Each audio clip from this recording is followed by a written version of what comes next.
everyone. I'm Larry Ridley. Welcome to the NFL on EA Sports. As we head towards kickoff, two quarterbacks will be on the field today trying to push their team to victory. It's Manning's Giants going up against Flacco's Ravens. With that, let's get you on up to Baltimore as we welcome in our commentary team, Brandon Godden and Charles Davis. Thank you very much, Larry. We are here on a beautiful afternoon for football. Coming up, we've got a good matchup on tap between the New York Giants and the Baltimore Ravens.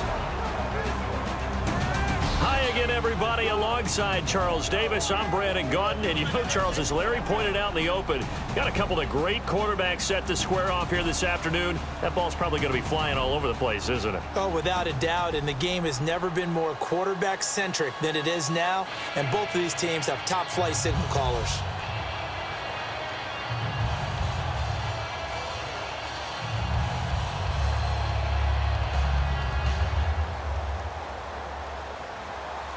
Two teams that met in Super Bowl 35 down in Tampa. The Ravens and Giants are underway. The return man here, Dwayne Harris.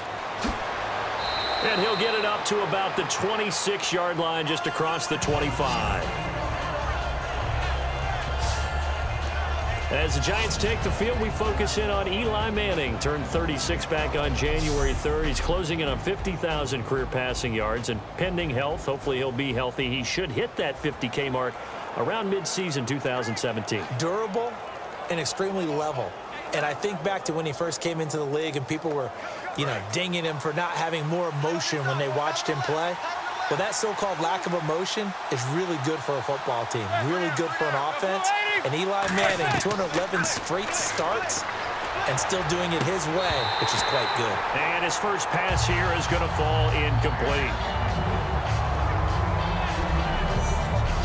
Here we go now with a look at the offensive starters for the New York Football Giants. And Rashad Jennings, a running back, 7th-round pick when he came out. People tended to overlook him a little bit. But the last half of 2015, when he got the ball full-time, he showed his wares. Over 800 yards, he definitely has a 1,000-yard season in his future. Second down now after the incompletion.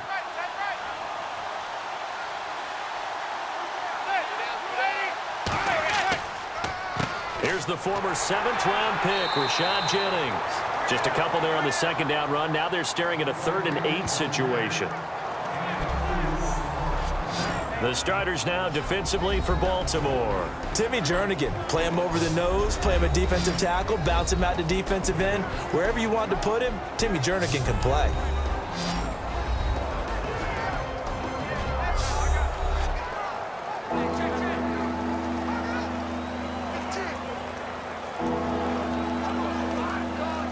An early tough test on the opening drive. This is 3rd and 8.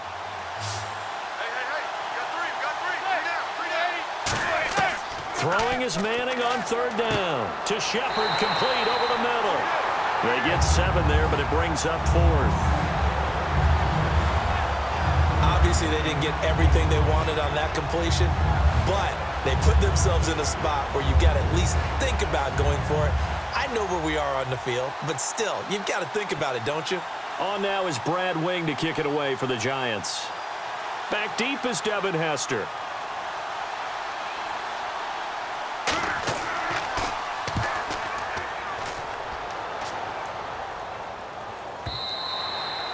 And that'll hit in the end zone. Much too much leg there. That'll be a touchback.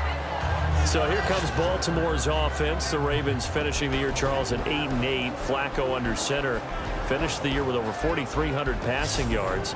He actually topped Vinny Testaverde for the Ravens' single-season franchise record. For so many people who wondered, can Joe Flacco actually carry a team? Well, I think it's been answered. He can actually do that. But do they want him to do it? Because the way the Ravens play, their style, predicated on having a really strong running game.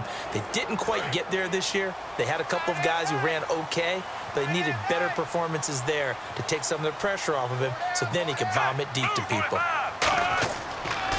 Now a carry here for Terrence West. And he'll find some space up to about the 25. 5 yards is the tally on first down. That brings up 2nd and 5. And a look at the offense that is hoping to put some points up in bunches here in this one.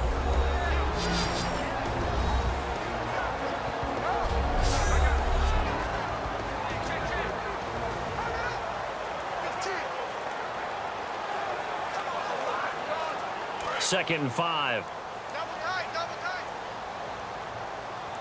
4 down, 4 down. Check. 4 down, 4 down. Hey, blue 45. Flacco here on 2nd down. Caught. Dennis Pitta. And he'll be taken down, but not before he gets into enemy territory. And he's the epitome of what we call the move tight end, a guy that you can line up anywhere, in the slot, out wide, in tight, doesn't really matter because he has such great skills. You want to utilize him in all aspects of your passing offense. And there he was in the slot for the catch.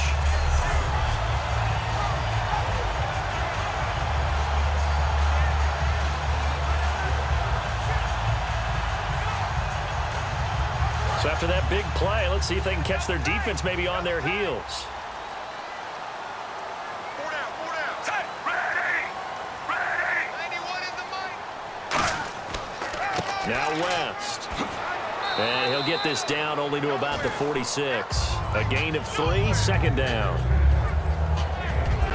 Charles, for the Giants defense here, looking forward to next season, what do they need to improve and where are they solid? I think that they'll want to continue to get better at the linebacker position. I think they want to add another pass rusher because Olivier Vernon, who was a free agent pickup in 2016, did a tremendous job coming off the edge. I thought they really shored up the interior with Damon Harrison, a defensive tackle. Landon Collins played at an MVP level on the defensive side of the ball as safety, and Janoris Jenkins became an eraser out on the corner. On 2nd down, Flacco to throw. And seeing nowhere to throw, he chucks this one away from harm. Incomplete. Now it's 3rd down. Whether they deserve credit or not, the defense is going to take credit for that incompletion because it always feels good when you slow down an offense. And they'll need the 39 here for a first. This is 3rd down. Hey, blue 45. 3rd down. Flacco needs a decent chunk of yardage. And he finds his man, Kamar Aiken. 11 yards for number 11. He decided to run a hitch route. It really helped to have a guy who can turn it loose. And, boy, he rifled one in there on that one. Not much run after catch, but it worked really well. So the offense has it 1st and 10.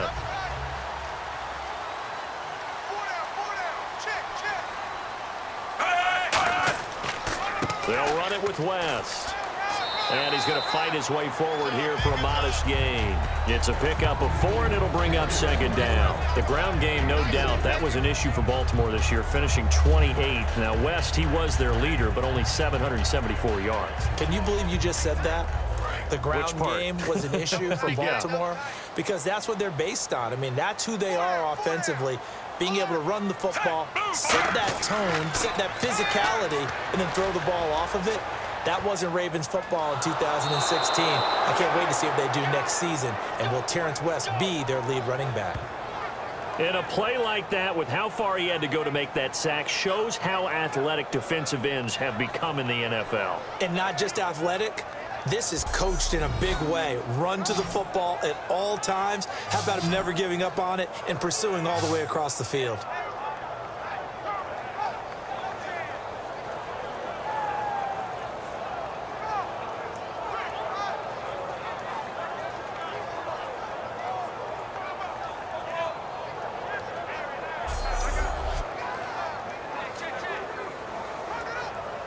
Seventh play of the drive, forthcoming on 3rd and 8. Everyone's got 4 down. Hey, 3. Now flags will come in. I think this one's going to be on the defense for jumping. Encroachment, defense.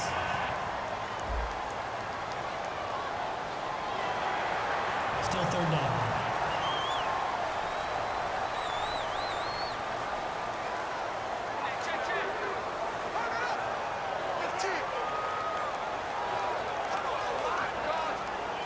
Seventh play of the drive now as they come up on a 3rd and 3. Tight end right. Hey, blue 45. Blue. On 3rd and short, it's Dixon. And he gets the first down here as he's taken down at the 24. But just 4 yards on the pickup, but that's good enough to extend the drive. On 3rd down, that's a good job of situational football and understanding where the first down marker was and getting there.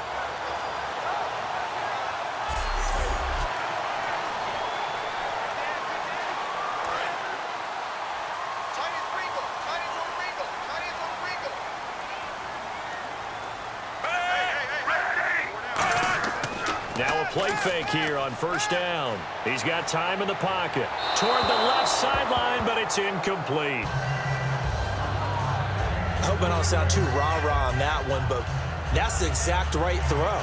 Either your receiver gets it or no one gets it. Give him a lot of credit for being really precise with it. Got rid of it. No one got it. Watch tight end. Watch tight end. Tight end's right. Tight end's right. Here's West.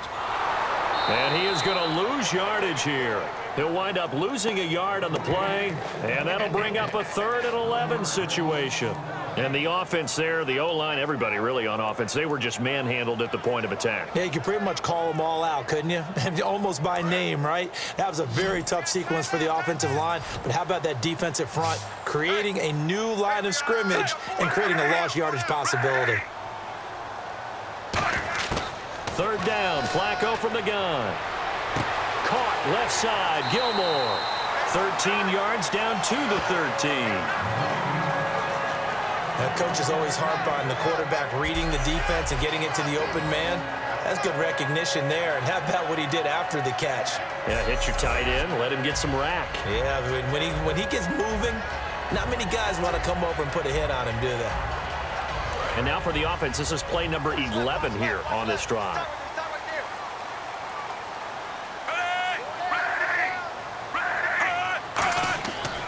On first down, they go with Dixon.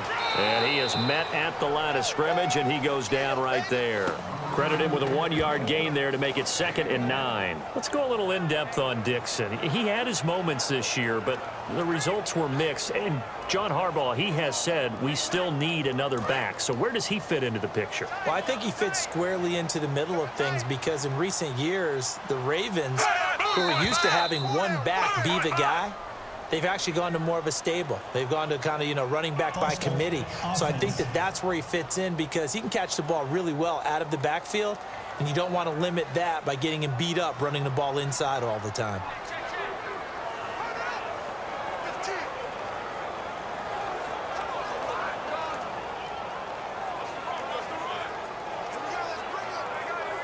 Long drive. The defense just cannot seem to catch a break and get off the field.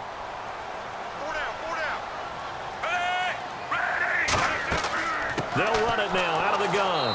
And he'll wind up losing yardage here back at the 21-yard line. He lost 4 there, and it's 3rd down. Jason Pierre-Paul first burst on the scene for me, headed towards his draft year. You know what I saw him doing? Like 15, 16 backflips in a row on a YouTube video. Athlete. Absolute athlete, and he uses that agility to slip past guys and make plays in the backfield. That draft year 2010, 15th overall pick.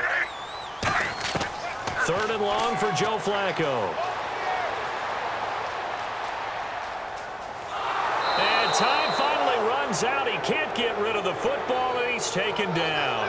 Well, this has been a pretty sizable drive. They've had some success. Finally, the defensive coordinator found some success of his own. I think he just simply said enough of that. Okay, they've moved the ball well. We need to force the issue from our end, and that's exactly what he did.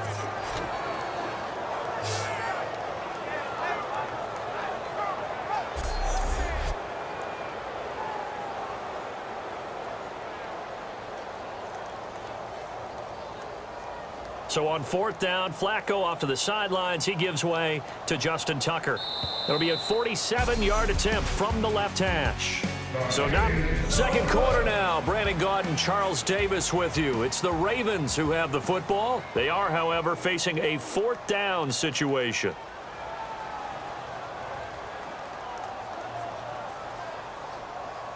And the first play will be a field goal try. It'll be a 47-yard attempt from the left hash.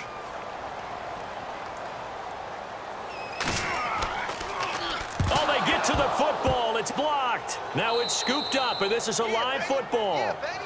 Partner, I think they saw something there. I mean, they came from the right side deliberately, and there's always a designated guy who goes and blocks it, but it's the rest of his teammates that get him free. A chance for us to look at this Baltimore defense again. Their stay on the field last time was short-lived with a 3-and-out. See if they can get some more of that. And ordinarily, you want to be on the field playing, right? But 3-and-outs, That's almost gold to a defense. Get to the bench, get some rest, turn the ball over to your offense. We'll see what they can do here, see if they can force another 3 and out. That's going to go as a loss of a yard, and it'll be second down. You remember Timmy Jernigan at Florida State. His stoutness that was so impressive there, it still comes into play in the NFL, doesn't it? If you call stout 300 pounds, and I do, then yes. Used it well on that play and made a nice tackle for a loss.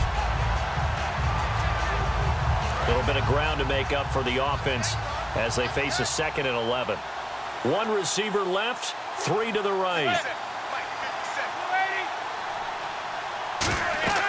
Manning to throw on 2nd down. They go screen play with Jennings.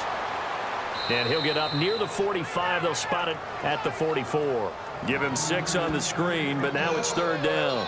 For a second there, I thought that might break big. Screen pass. Looked like it was coming together. Looked like there was an opening. Still, ended up with a solid game.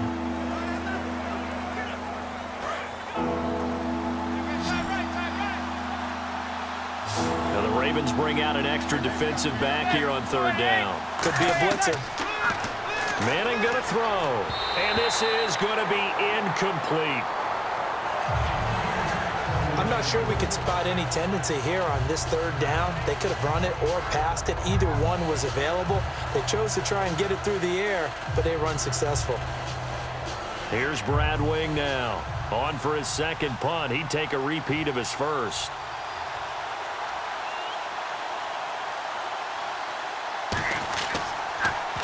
He gets this one away, and boy, it's another boomer. And a nice special teams job here. This is going to be down inside the 10 at the 7-yard line.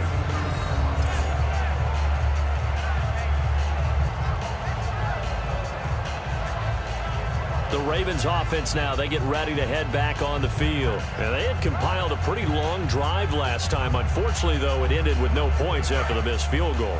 And that can hurt the psyche of a team because as they drove downfield, you know you're never supposed to count points in your mind until they go up on the board. But let's face it, we've been there. We've seen teams before. They were counting on those points. They didn't get them. Can they come back now, start over again, and grind it out? First play of the drive, let's give credit all around. Excellent blocking, but the guy carrying the ball, he was the finisher. A really nice run.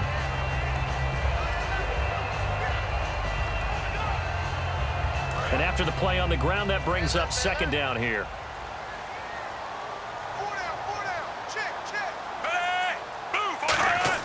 Second down, Flacco now. Surveying the field. Looking here for Smith downfield. So the long attempt falls innocently to the ground, and it brings up 3rd. One thing I know from experience is that when the deep ball is thrown and you're the defender, you've got to fight that little bit of panic that emerges. You've got to play the ball really well. It's a 50-50 jump ball play. And guess what? They took a shot. How are you going to win it? And in this case, they managed to get it done.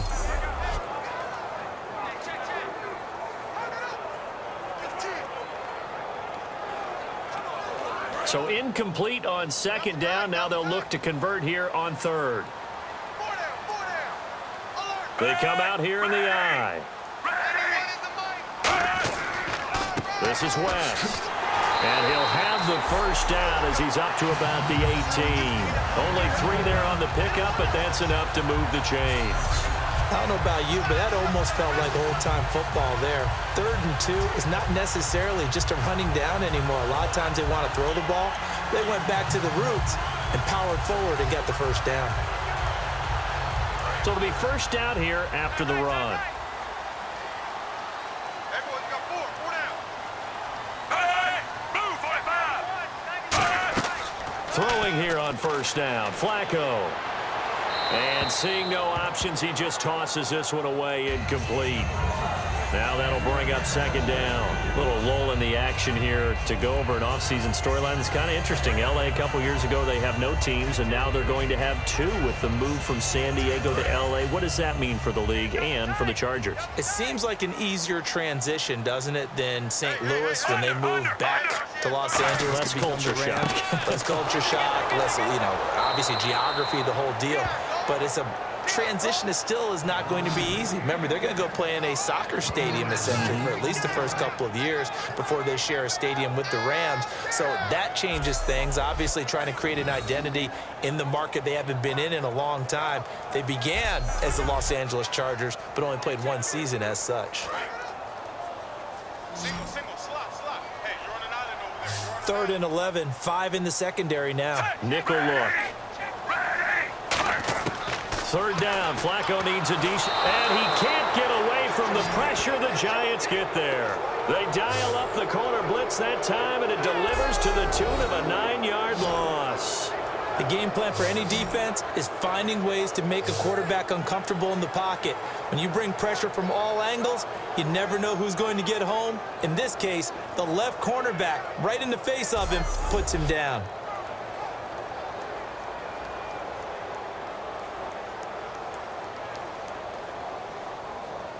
Here's Sam Cook now, as his first punt will come from inside his own end zone.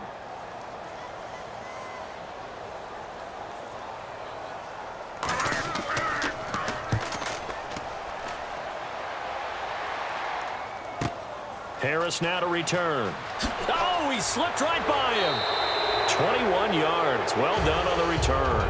And it'll be Giant football, 1st and 10. The Giants offense now gets ready to head back onto the field. And still no points on the scoreboard. You're coming off of the 3 and out. They're just looking for anything to grab onto right now, aren't they? I'm wondering if someone's going to take charge in the huddle. You know, we always look to the quarterback, but sometimes it's another player on the team, a star, a veteran, someone with some excitement and energy. It's like, all right, guys, let's shake things up and let's go, because they still have an opportunity to make things happen. Shake it off.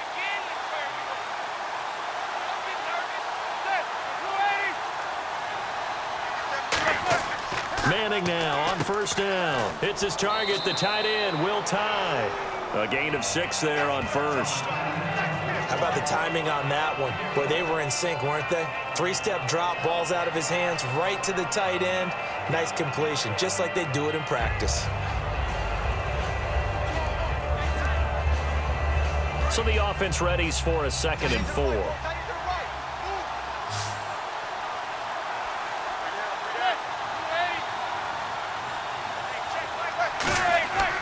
On 2nd down, here's Manning.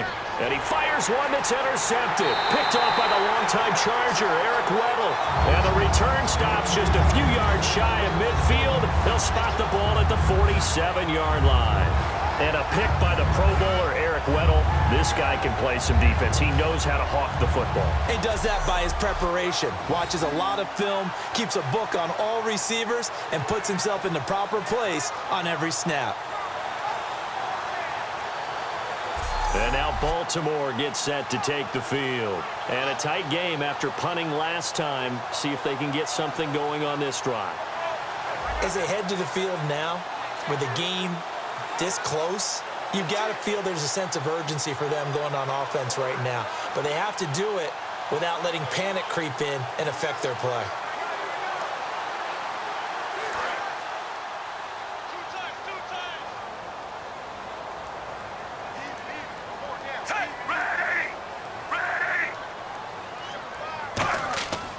They start on the ground with West.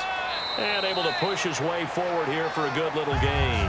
7 yards on the pickup there, and it'll leave him with a 2nd and 3. Some runs are blocked so well, you almost forget that someone has to carry the ball to gain the yardage. The leverage by the offensive line to create space up front, really well done. Offense staying ahead of the chains here, 2nd and 3.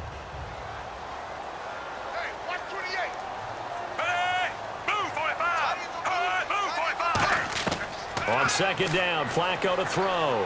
Finding time. And he's just going to get rid of this thing. To no one here. He throws it away. And now it's 3rd. As long as we play football, if someone's trying to throw the ball and you can put pressure on them and make it tough, that's only going to help your defense. Yeah, he's sensed being hurried. He got rid of it before taking the hit, but incomplete.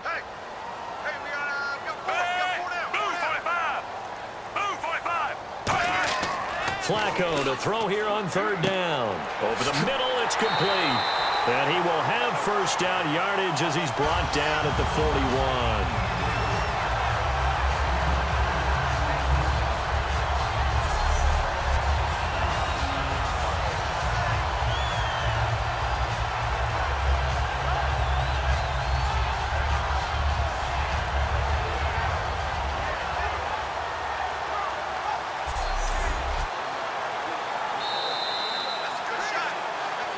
2 minutes remain in a scoreless first half. We're back to Baltimore after this.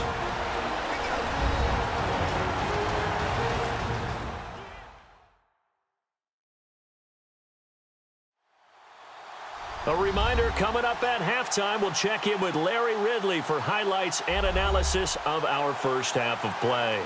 Well, not too many highlights yet, at least in terms of scoring plays, that is. Yeah, but hang in there. We might get something these last 2 minutes. Offense comes to the line now, 1st and 10.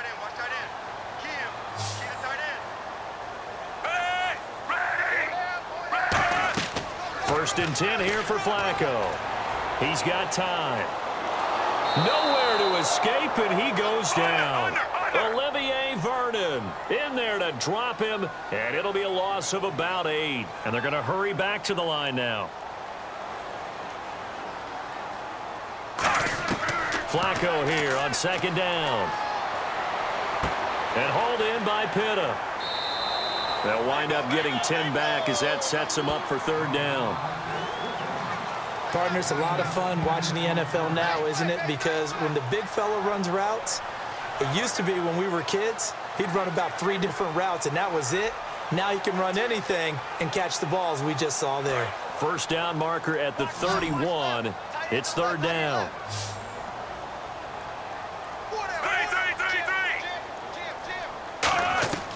3rd down, Flacco from the gun. And no escaping this time as he'll go down. They got him for a sack.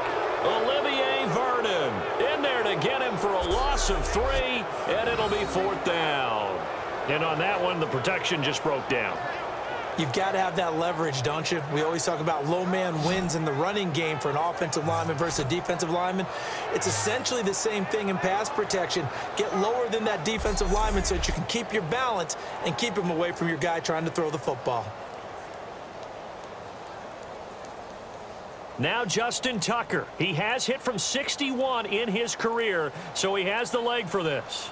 So this will be spotted on the midfield logo. It's a 58-yard attempt. And I tell you what, he got it from 58. That had lots of leg behind it. So a good kick that time, and that might help to get the negative thoughts out of the mind from that earlier block. Especially since this was not a chippy, so he had to get that one out kind of low. But his line does a nice job of protecting, and he's able to convert for 3.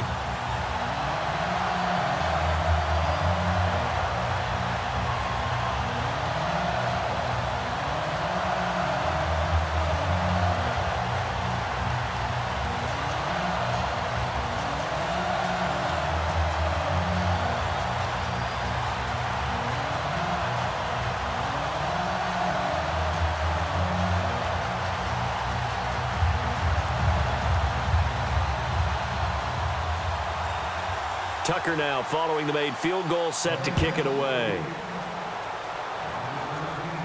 That's fielded in the end zone.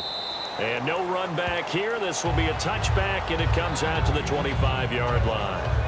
Here's the Giant offense now making their way back out onto the field. And what do you think goes on here in this situation? If you got the football, you're trailing, you're back in your own territory with just a little time. Do you try something? You're thinking about jump-starting your team, right? You just mentioned it. They're down. They're trying to get back into the game. But you got to figure if something goes wrong, you may have put yourself in a spot where you may not be able to come back in the second half. Managing risk is a big decision here.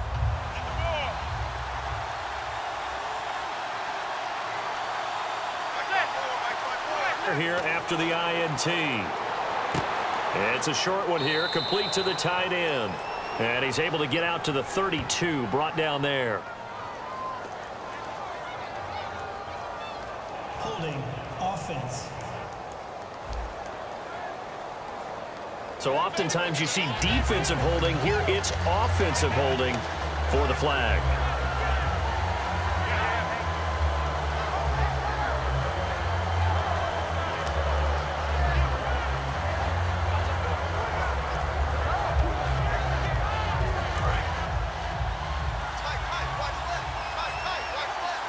They'll send Beckham alone to the left side.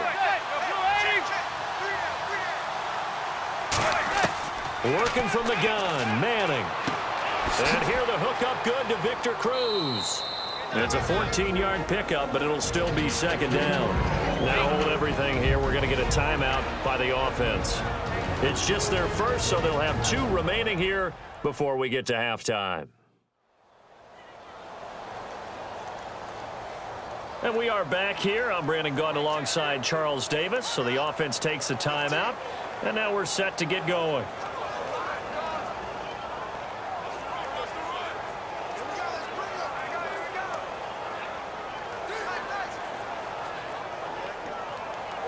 Six yards here to go for the offense on second down.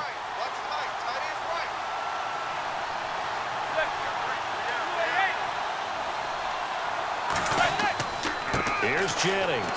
And nowhere to run on the interior of that defensive line. He'll get back only to the line of scrimmage.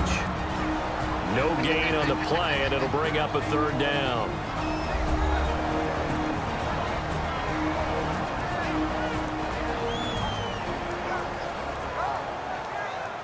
So the offense takes the timeout, and they are back out and ready to rock.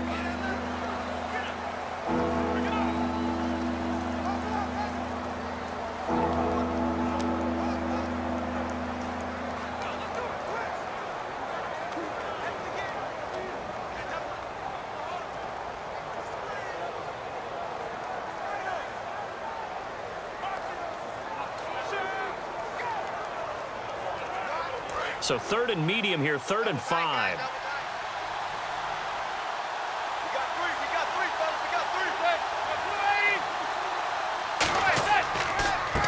Now a handoff here to his running back.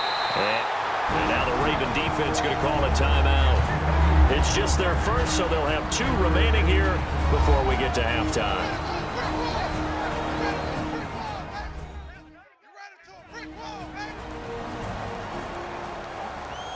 So the defense had a chance to catch their breath, and now they're back out and ready.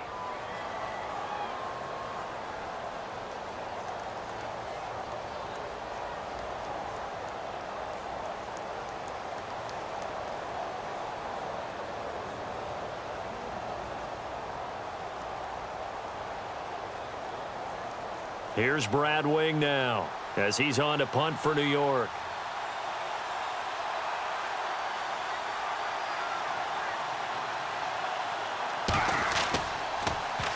He's been a busy man here in this first half as he gets it away. Fair catch called for and made at the 16 or maybe the 17-yard line. So possession goes over here on the punt. And possession will change here with very little time remaining until halftime. And now Baltimore gets set to take the field. And the ball backed way up. So thinking with this amount of time on the clock, probably just sit on it. And we'll see these 2 teams go to the lockers. Yeah, I don't think you want to overthink it in this situation. Either side of the ball. Just go ahead and finish up the half and get on out and talk about it.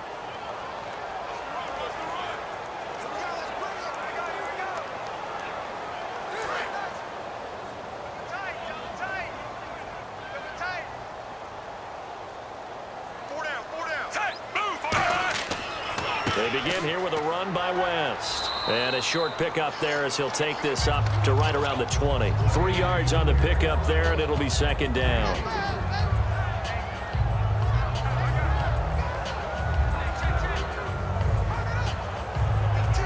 So we've hit halftime. Just a field goal separating these 2 teams at the break.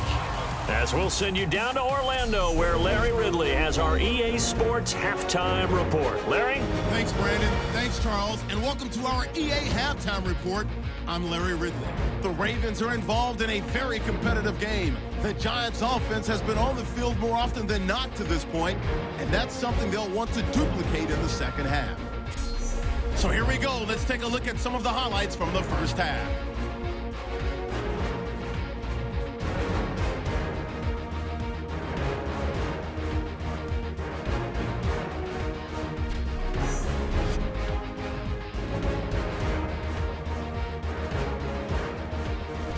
Okay, Larry, thank you. Just a lone field goal in that first half. Will the offenses show up? That's now the question.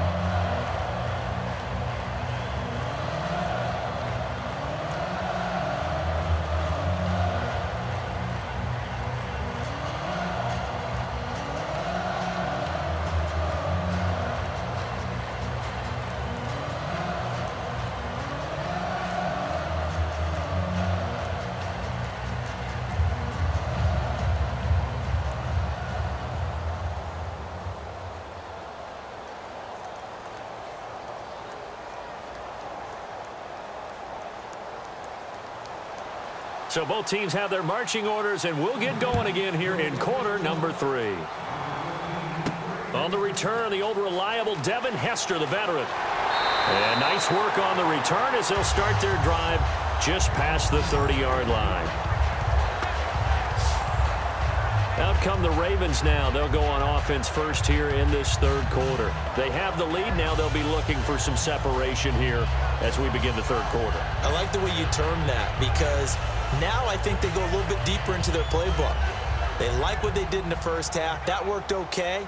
But in order to get the separation that you just talked about, change things up a little bit. Change your tendencies. Try and hit them a little bit more with some things they didn't see in the first half. We'll see if they do just that.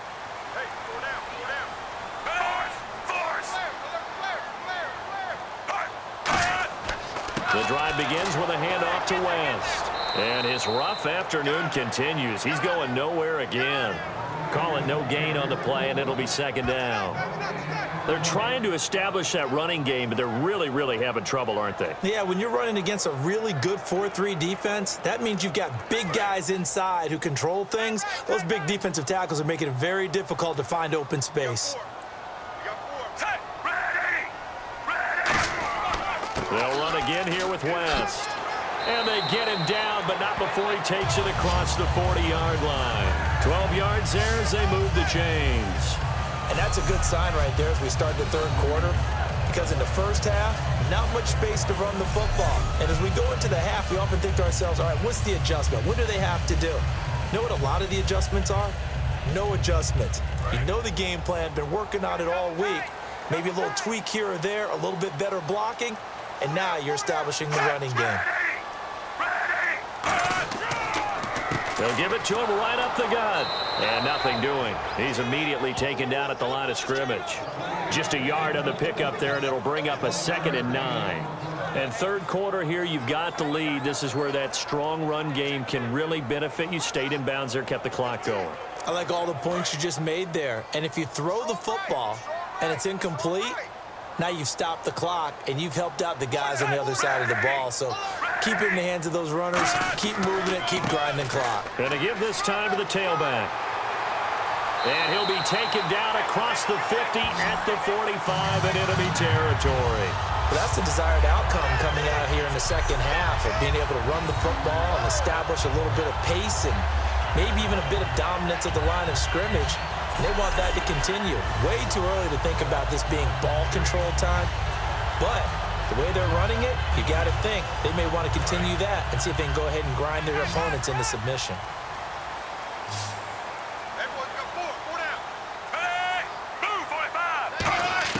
They look to throw on 1st and 10 with Flacco. And he'll toss this one incomplete. Seeing no options, he throws it away. A pretty good coverage there, and both of these defenses, they've had good coverage throughout this one. No doubt about it, and in today's NFL, where we're used to a bit more scoring, this feels almost like a well-pitched game in baseball on both sides to build who's going to make the big play. On 2nd down, it's Dixon, and he's able to get this one down to about the 40. Give him 5 on the carry there, and it'll set up a 3rd down. Frustrating for a defense, energizing for an offense. Finding a way to create that type of yardage in your running game, that'll make the guys carrying the ball very happy. And here comes play number 6 on this drive.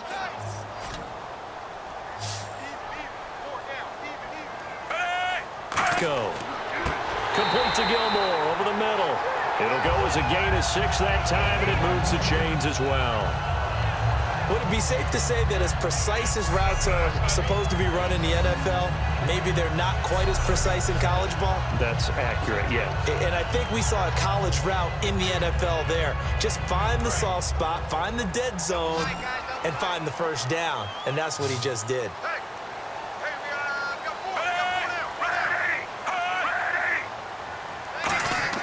First and 10, and Flacco looking to throw. Mike Wallace, the intended receiver, and that'll bring up second down.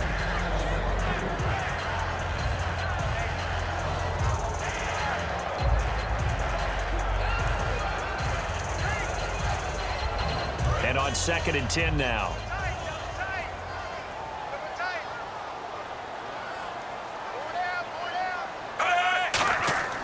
Flacco to throw again on second down. He rifles one that's intercepted. A great read, and it's picked off.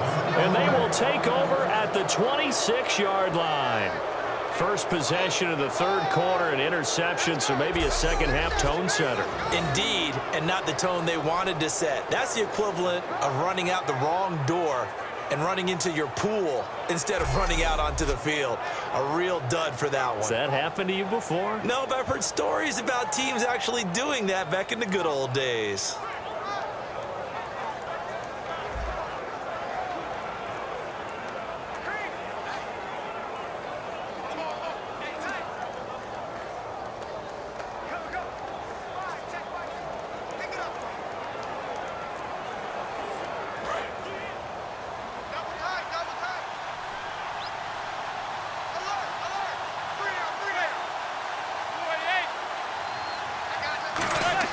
So after the INT, it's Manning. And he'll be grabbed from behind and slung down like a rag doll. They overload him that time with a safety blitz, and he winds up being dropped for a loss of 7. And their inaugural sack of the game coming from an unlikely source. You mean it wasn't a linebacker? It wasn't a defensive end? It was somebody like you. Oh, my goodness. Yeah, that's a surprise for the offense. That's not what they normally get when they think about pressure.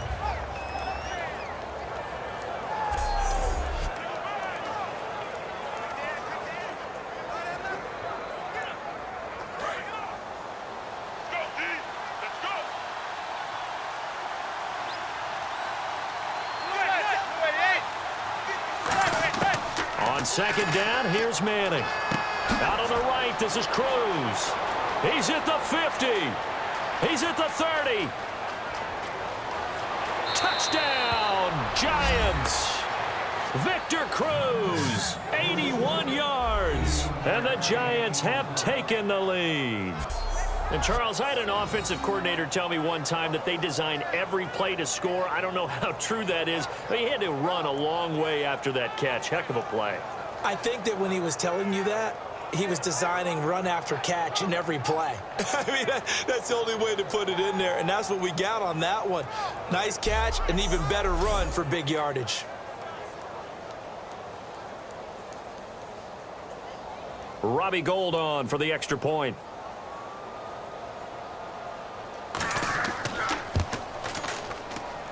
And this is up and good to make it 7-3. One play, 2 plays, touchdown. That's all it took there. A very short and sweet drive that got him in the end zone.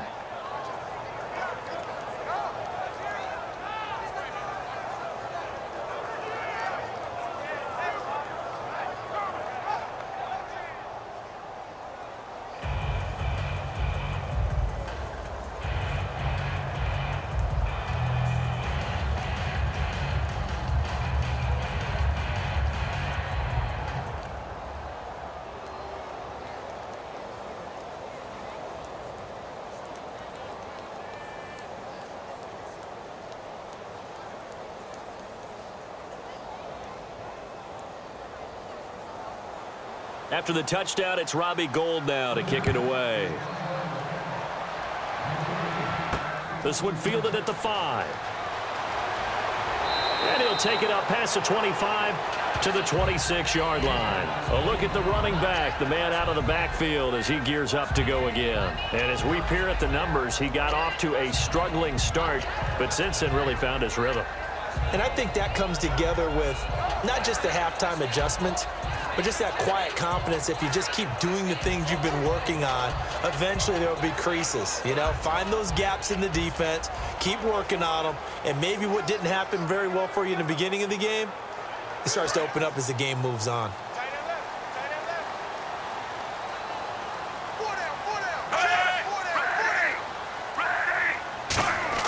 They go back to the air here after and he fires one that's intercepted. A great read, and it's picked off.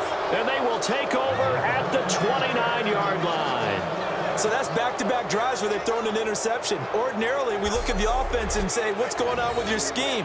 Maybe we should look at the defense and just give them a whole lot of credit. They've got them frustrated right now. Here's the Giant offense now as they get ready to take over here. And they were able to punch it in the end zone last time. They'll be looking to do that again here for the defense.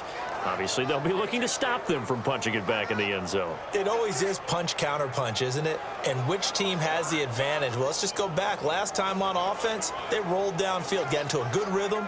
You can see a little more bounce in and out of the huddle. You can see the sideline really get into the game.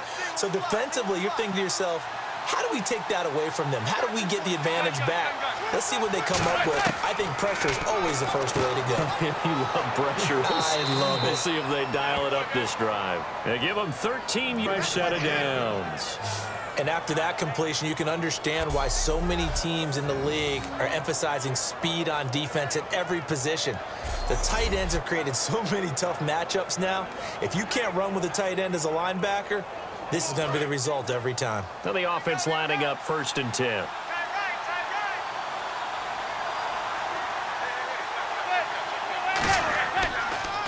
This is Jennings. And he stopped immediately there. No gain on the play there. 2nd down. Well, there was no blitz. That was just a draw play that, to be frank, didn't fool anybody. Did we hear the entire stadium screaming draw? Because it felt like everybody was all over that play, and the defense won that battle.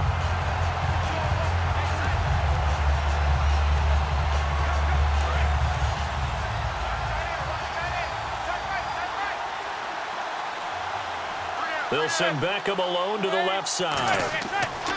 Manning to throw on 2nd down. And he just chucked that one out of bounds, out of everyone's reach. Maybe a wise call not to take a sack in this part of the field. It brings up 3rd down. Let's face it, perfection is something we all chase, whether it's playing this game or whatever we do. Hard to attain, but that's what they were searching for as that pass goes incomplete. So here we go now. An extra defensive back in there on 3rd and 10. He finds Beckham complete. He didn't get the touchdown, but he did get the 1st down as he's tackled at the 1. But that's the kick starter right there. Eli Manning finding his guy, Odell Beckham Jr. Yeah, it's a deadly combination, isn't it? It really is, but what really makes it work is just how unflappable Eli is with his demeanor, able to maintain his calm and his poise, because we know OBJ, he can run pretty hot and get excited out there. Sometimes just one-handed grabs for him. It doesn't matter what it is. Just throw it up there. He'll go get it. And here we go on 1st and goal. They'll try to run now with Jennings. And he takes it into the end zone for a Giant TD. Rashad Jennings punching it in from a yard away. And the Giants use the short field to their advantage as they cash in for 6.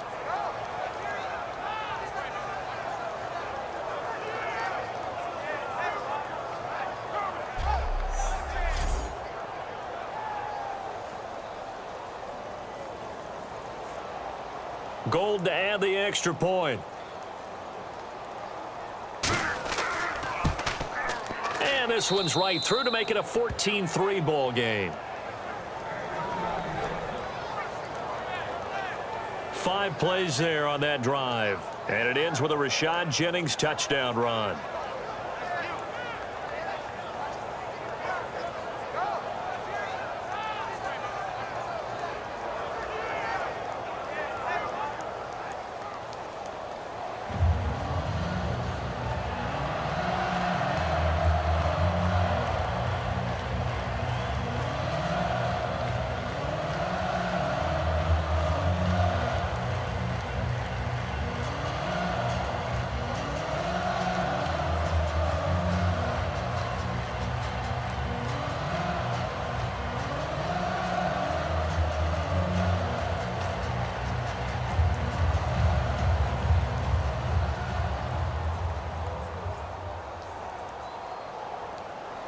After the touchdown, it's Robbie Gould now to kick it away. This one taken just inside the 10. And a good effort on the return there. Gets him across the 30 to the 33-yard line. And now here come the Ravens. And last time, one play interception. So this offense, they should be fresh. That's a good way of putting it. And I can't wait to see what they decide to do with play calling. Because a one-play drive where you throw an interception, a lot of people think the very next time out, run the football, don't give them a chance. Maybe play action? I think maybe you go play action, show your quarterback, you get a little confidence in him, and let him fling another one.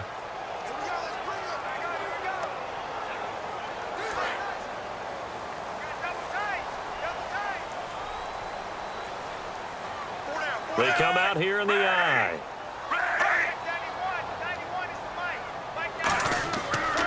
And he'll give it here to his running back. And he'll work this one up to about the 38. 5 yards on the carry. Good pickup on first down. Now that's exactly what you want on a first down run. Pick up 5 yards, bring up 2nd and 5. The defensive line, though, they've got to figure it out because the offensive line is winning at the point of attack. See if they stay on the ground for 2nd down. Hey, 4 down, 4 down. Set. Ready. Ready. 2nd down. Flacco now. To the right side to Aiken. Only 3 yards on the catch. It's 3rd down.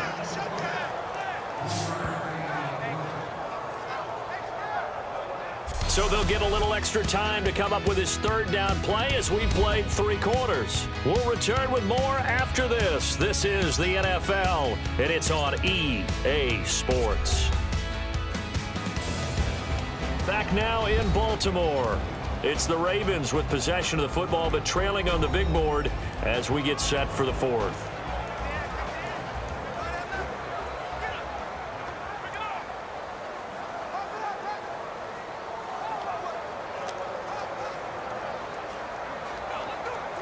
Two yards to go here on 3rd down.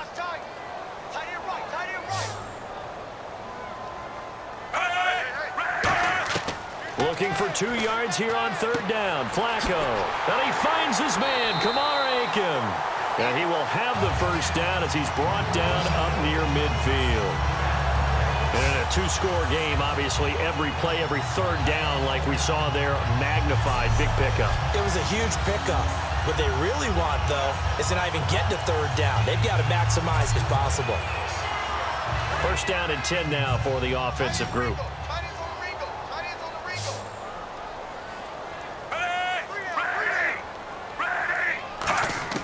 Throwing here on first down. Flacco surveying the field. And no escaping this time as he'll go down. They got him for a sack. Olivier Vernon in there to get him his 2nd sack now of the afternoon. Well, we knew this guy wasn't especially fleet of foot, but he tried to conjure up some escapability, but there was no way he was getting away on that one.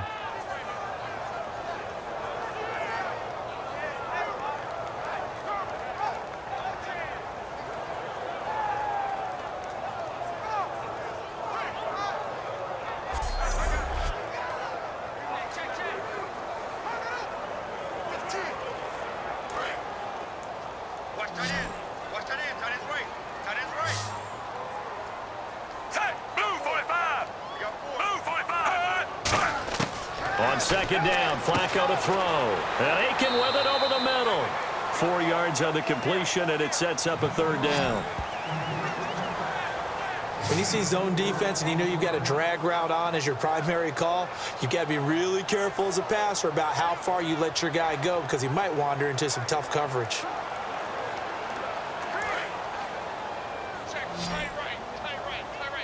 And 5 in the secondary now for the Giants on 3rd down. 3rd and long for Joe Flacco. Finding time. He's going to air one out. That's going to be knocked away and incomplete.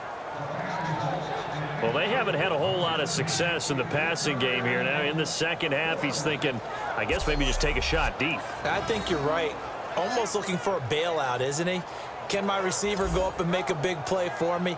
Can I create a penalty downfield, maybe pick up an interference call and get that yardage downfield? anything trying to get going again, but you're right. He definitely took a shot.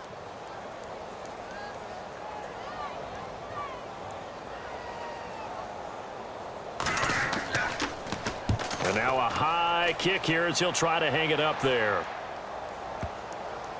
And this will be down by a member of the kicking team just outside of the 30-yard line.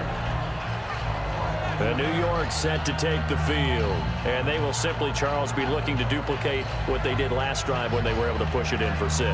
And they hope it'll be that easy, right? To be able to take exactly what happened before, replicate it. They may have to make a few additional changes along the way because I'm sure the defense will make some adjustments, but they've got to have great confidence having scored the last time out.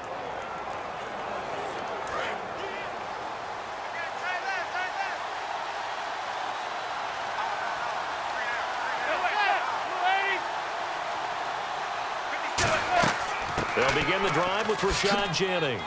And he's got it up over the 40 to the 41. It's a 7-yard carry to set them up with a 2nd and 3. And in this situation with a lead fourth quarter, they're liking keeping the ball on the ground, I'm sure. That's just smart football, but you know the defense has to know it as well. They've got to stop them here. So now we're going to see that loading the box in a big way. 6, 7, 8, 9, whatever it's going to take, puts a little bit more pressure on your big offensive line. They'll send Beckham alone to the left side. They go play action for Jennings. Now Manning. Over the middle to Beckham. And taking it across midfield and inside the 45. One thing I can say pretty safely, that route is not called if you don't have a guy who can throw the ball and put some mustard on it. Because if you're going to lollipop it in the middle of the field, bad things usually happen. It takes a strong-arm guy who can rifle it in there, and they were able to successfully complete that one.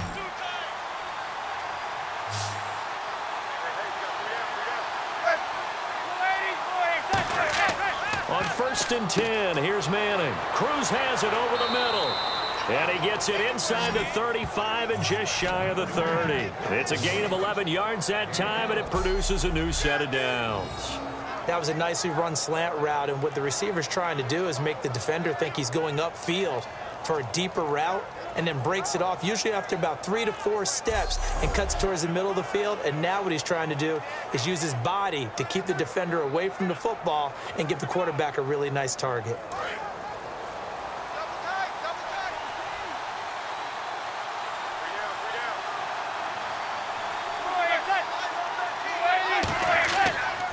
Jennings uses the stiff arm. And they'll get this one down to about the 20-yard line. A nice pickup there, 10 yards, and it'll move the sticks. I thought guys that were over 30 weren't supposed to run the football this well in the National Football League. How about that veteran leadership? A big-time run combined with some nice blocking by his offensive line, showing that the ins and outs of being a veteran still has his place in this league. His odometer is not totally turned over yet. Fresh set of downs here. They'll send Beckham alone to the left side.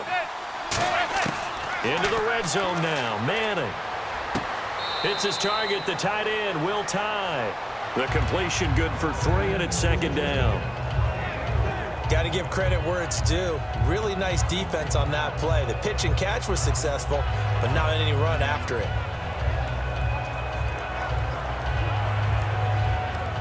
So the offense now dealing with a 2nd and 7. They come out here in the eye. Now it's Jennings. And he's going to be a yard in the pickup there, and it'll bring up a 3rd down. The fourth quarter here, they've got the lead. They want to keep it on the ground. That's what they're doing. Smart football. Keep the clock grinding. Keep it going. But you got to figure now they're going to see more people stacked up at the line of scrimmage as they try and bleed it out. And this will probably be the last play they can squeeze in here before the 2-minute warning. Defense always has to be careful in this situation. A lot of teams like to take a shot.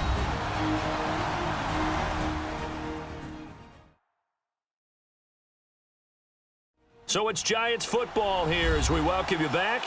And let's see what they've come up with offensively after having time to talk it over.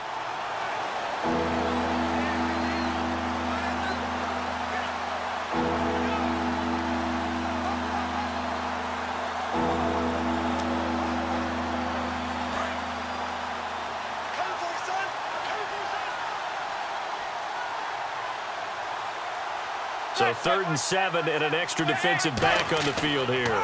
Definitely want to play coverage here. And now the Raven defense going to call a timeout. It's just their first. They've got 2 more to use here in the final stages.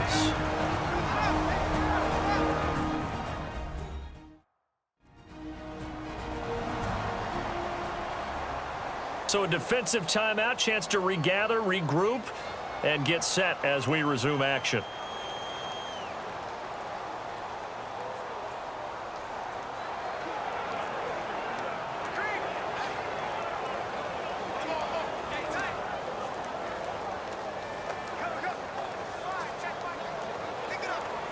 Robbie Gould on now to try the field goal.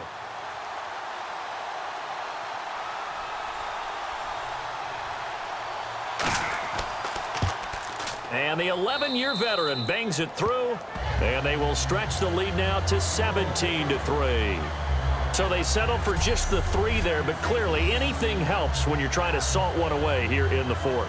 Without a doubt, I think a touchdown would have been the final nail. But 3 does give them some breathing room and lets them build up a little cushion.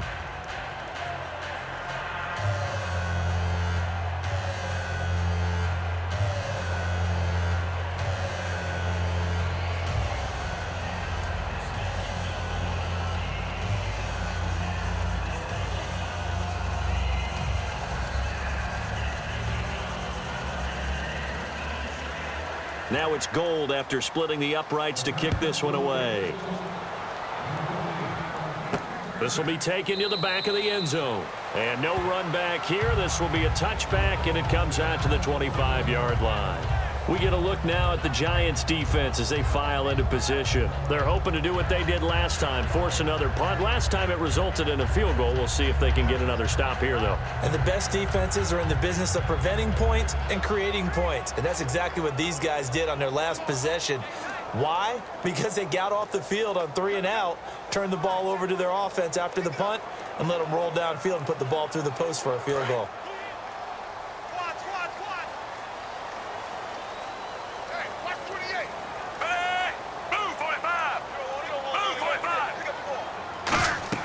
First and 10 here for Flacco. Setting up the screen for West. And he'll be out of bounds across the 30-yard line. 7 yards there on the first down screen play. And at his size, he's a smaller back. You can get him to football. He can kind of get lost, make someone miss. It's good for him. Yeah, it's great for him. I like what you said there. Sometimes he gets lost in the traffic a little bit. But get him out in the open field into some space. That plays to his strengths the best and keeps him out of it where all the big boys are, you know, make someone miss in the open field.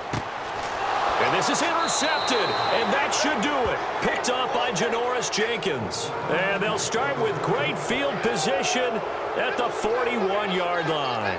Partner's bad enough when you just can't hold on to the football. But when your quarterback's throwing it to the other team, that's 3 interceptions now, 4 turnovers for the game.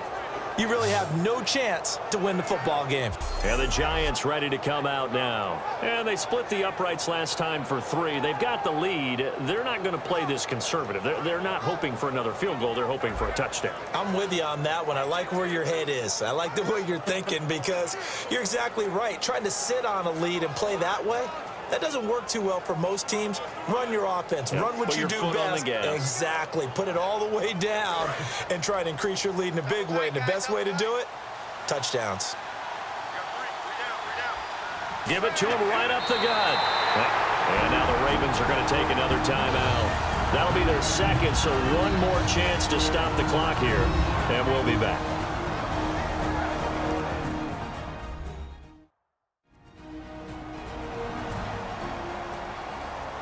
And now following that timeout, the defense back out onto the field.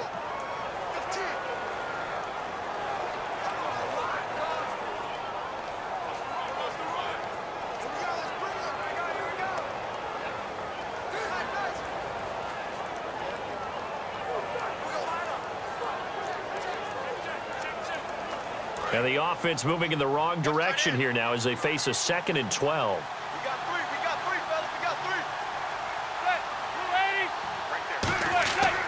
They run again with Jennings. And there just continues to be nowhere to run. He's bottled up again at the line of scrimmage.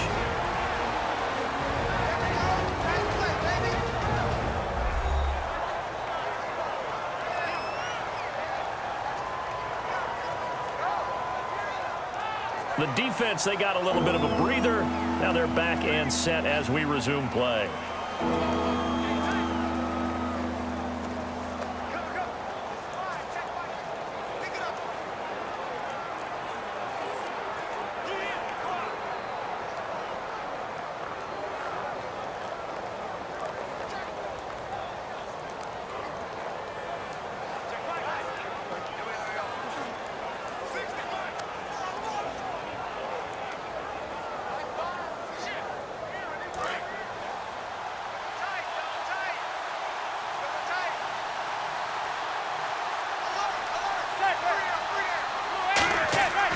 They'll give it to him right up the gut. Well, he's taken down, but not before picking up the first, thanks to a flashy little spin move. Whenever we meet with coaches and they always talk about wanting to establish running the football, it's oftentimes with a good tight end who can control the line of scrimmage and the point of attack, and they're becoming harder to find because the colleges are giving us a whole lot of receiving tight ends, former wide receivers who can run, not necessarily block very well. In this case, though, we saw two tight ends on the field, both of them with the ability to block, and he ran the ball successfully behind that power set. They come out here in the eye, and they'll go on the ground. He'll get it to the 23-yard line. A solid run on first down. Gain of 7 leaves him with a 2nd and 3. I know that every now and then we get in those meetings with coaches, and you almost want to roll your eyes when they talk about staying on schedule when they're moving the football. But would you say a 7-yard run is ahead of schedule? Fourth quarter with the lead, you love that, don't you? No doubt about it, because staying on schedule is trying to get 4 downs on first down. They did that plus 3. And that should be the final act in this one.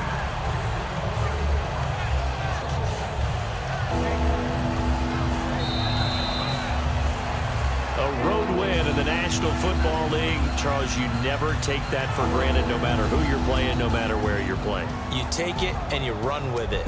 And you know you primed the pump all week in your own home facility. No one thinks we can do this. Only people who believe are right here in this room. And then you go on the road, band together, and get it done.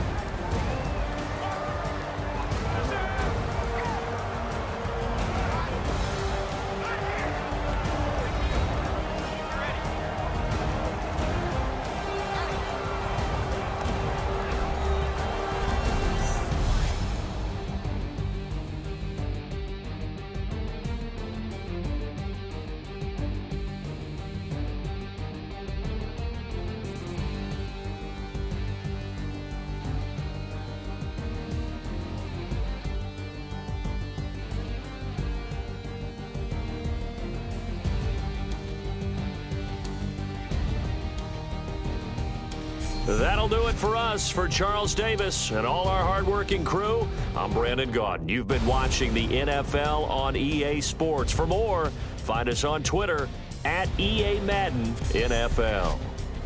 From Baltimore, so long, everybody.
Hello, everybody. I'm Larry Ridley. You're tuned in to the NFL on EA Sports. Anticipation is mounting for today's game, and we've got two quarterbacks looking to make an impact. It's Rivers' Chargers going up against Roethlisberger's Steelers. So let's get you up to the Steel City. Standing by in Pittsburgh, here are Brandon Guyton and Charles Davis. All right, Larry, EA Sports coverage of the NFL brings us to the steel capital of the world, Pittsburgh, PA, at Heinz Field. Today, we're set for a good AFC matchup between the San Diego Chargers and the Pittsburgh Steelers. Hi again, everybody. Alongside Charles Davis, I'm Brandon Guyton. And you know, Charles, as Larry pointed out in the open, got a couple of great quarterbacks set to square off here this afternoon. That ball's probably going to be flying all over the place, isn't it? Oh, without a doubt. And the game has never been more quarterback-centric than it is now. And both of these teams have top-flight signal callers. And he'll get across the 20 before he's brought down at about the 23-yard line. And we shift our attention to the Pittsburgh Steelers and Ben Roethlisberger, Charles, a man who could become the next 50,000-yard passer in the coming season. Would have had his fifth 4,000-yard individual season last year if it wasn't for the couple of games he missed. I think his consistency is something we have to start talking about, because we talk about being one of the best quarterbacks in the league, and there's really no doubt about that. But just him answering the bell year after year, putting up those kind of numbers, and leading one of the best offenses in the league. Also, remember Big Ben as a younger quarterback, moving out of the pocket, taking the hits, shrugging them off? Now he's staying in the pocket and winning from there more and more, and I think that's going to enhance his career going forward. Brown finishing 2016 with over 1,200 yards, 106 receptions. Now for him, you know, people were expecting maybe some bigger numbers, Charles. What did you make of Antonio Brown's season? Well, what I made of it is that he started to get more help along the way. Jesse James developed at tight end. Once Le'Veon Bell got into the lineup, he started to catch passes out of the backfield and ate up a few numbers as well. So Big Ben had more targets to throw it to. That should help Antonio Brown going forward in 2017, because he'll still be the primary guy. But when you get help, boy, you can make bigger plays downfield. On your screen now, here are the offensive starters. At wideout, Antonio Brown is certainly someone that the defense always has to account for. Without a doubt, a true #1 receiver. It doesn't matter to him how defenses want to cover him. It is a challenge and knows how to defeat them.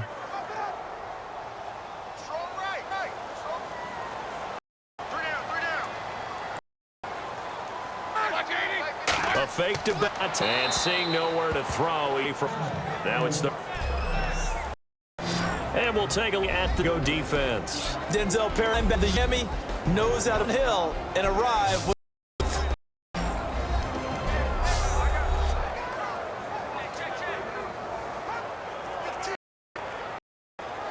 3rd and 8.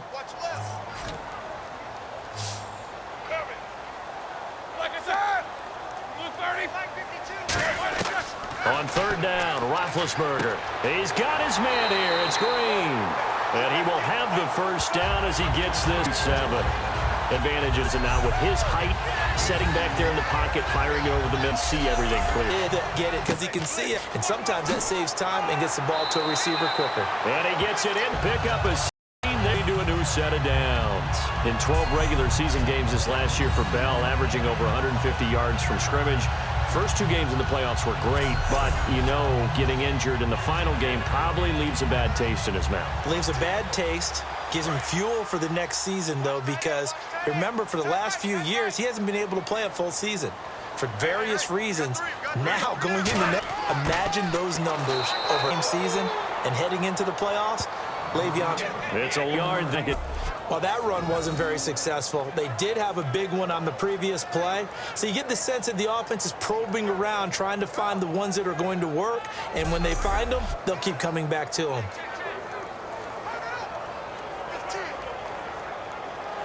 So now 11 yards to go for this offensive unit. It's 2nd down.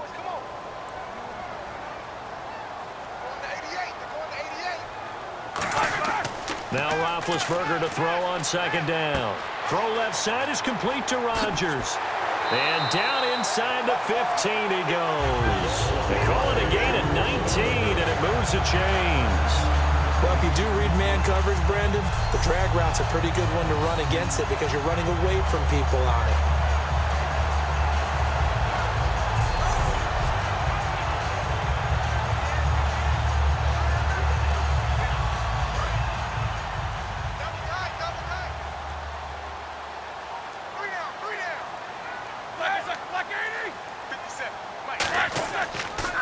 A first carry now. This is Williams. Give him 3 on first down. It'll set up a 2nd and 7.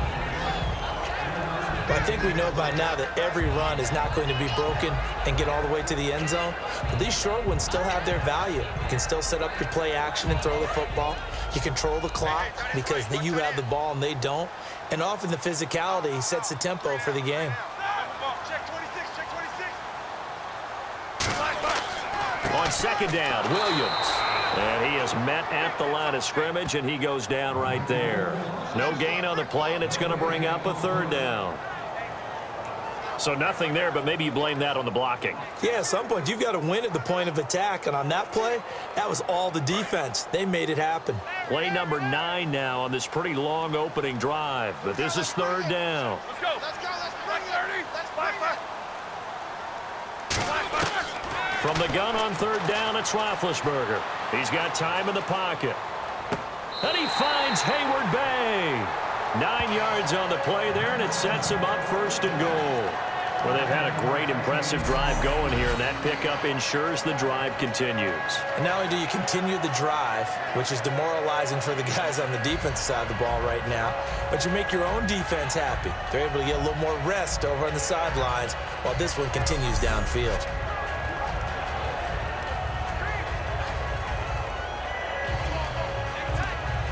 And this seemingly endless drive continues.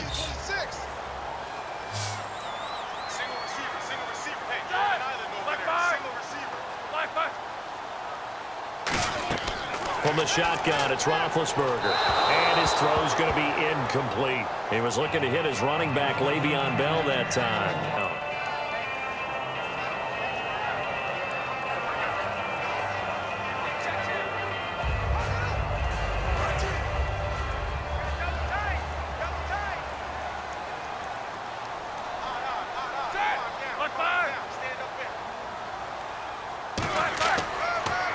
They'll try and run it in with Bell. And he's in. Touchdown, Pittsburgh. Le'Veon Bell taking it in from a yard out. And the Steelers take the ball down the field and score on their opening drive. That's just a solid, methodical drive to start this game. And how about how it culminated? Doing exactly what they wanted to do, getting the ball downfield, and then running it into the end zone. I'm just telling you, partner, when you run it in rather than throw it in, that hurts a defense psychologically a heck of a lot more. Chris Boswell now for the extra point. And he'll put it through to make it 7-0 Steelers.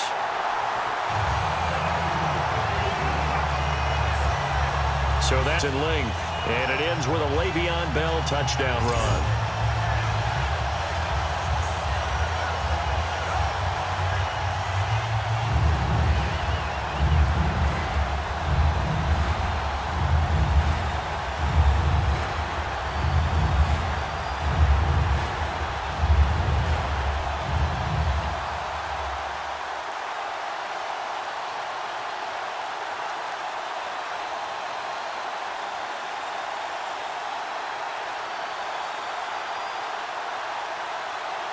Boswell now to kick it away after the touchdown.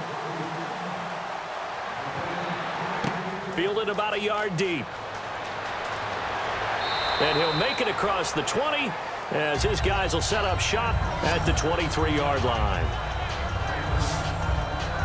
And out comes the San Diego team that finished the season at 5-11. Phillip Rivers, he led the NFL in a bad stat. Interceptions thrown. Second time in his career that he's thrown at least 20 interceptions. Now, look, he's had a great career, but a little wild with the football this season. A little wild with the football, I think in large part because he's trying to create plays that maybe just weren't there. Remember, Keenan Allen, his top receiver, went down early in the season.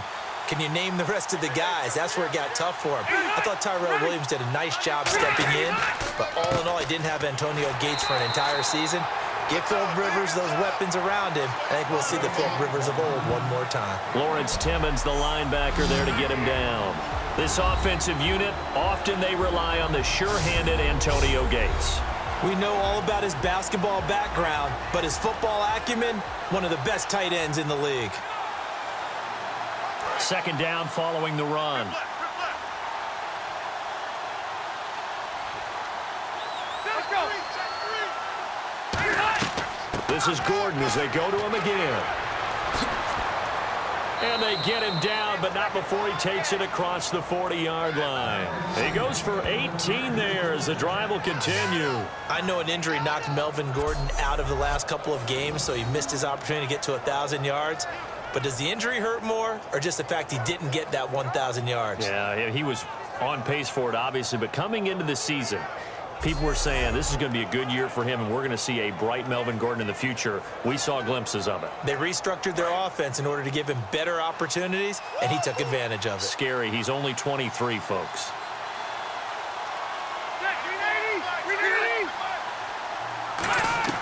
Now Gordon on first down. And very little daylight there. He'll get a couple up to the 44. The linebacker Ryan Shazier there to make the tackle. Time here to show you the starters while we have a moment defensively for the Pittsburgh Steelers. And I know one guy you like from Miami, Artie Burns. Just jumps off the screen when you plug in his college tape in terms of athleticism. And I also watched him play with some intelligence. Saw him at one point jump into the slot and pattern read and come off of his receiver to the intended one and intercept a pass. I like him. Rivers caught on the left side by Benjamin. 12 yards out as they move the chains. And a nice pitch and catch to pick up the reception against man coverage. Both of them read how much yardage they needed, figured what they had to do, and were able to beat the man coverage for the completion. So here we go, 1st and 10 now.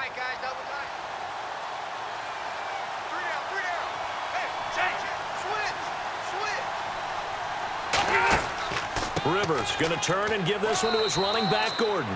A gain of 3, 2nd down.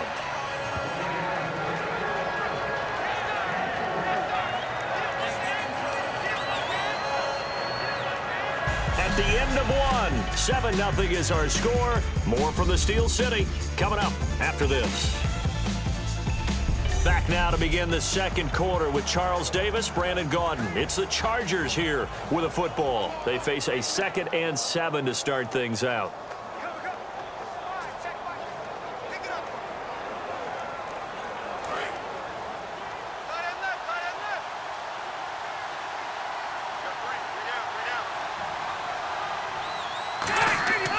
Rivers. And it's complete to Antonio Gates. And he's going to get this one down right to the edge of the red zone to the chalk of the 20. And partner Antonio Gates coming back for another year. It'll be his 15th season in 2017. And how about, let's just talk about not just the longevity, but he's in a position now where he can break a tie with Tony Gonzalez because they both have 111 touchdowns at the tight end position. Antonio Gates' first touchdown of 2017, that'll break that tie, and he'll be number 1. That's pretty impressive. Probably going to be playing behind Hunter Henry, 2nd-year man, but just the sustainability, how long he's lasted in the league, impressive. And think about this. Philip Rivers, so excited to have him back because Hunter Henry's playing well, but Mr. Reliable is Antonio Gates. Just a yard on the first down carry, so it's 2nd and 9. A 1-yard gain can look like a disaster. It all depends on how the game is going. Is it a series of 1-yard gains running the ball? If that's the case, you might have to start thinking about throwing it a little bit more. But if it's just the occasional 1-yard run, hey, congratulations to the defense. They won that one. Come back and get them the next time. And after the play on the ground, that brings up 2nd down here. Now movement up front. I think this will be on San Diego. False start, offense.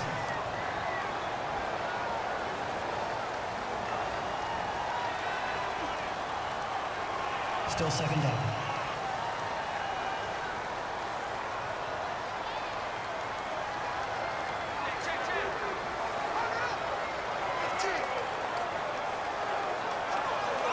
Offense needs something here on 2nd down. It is 2nd and long.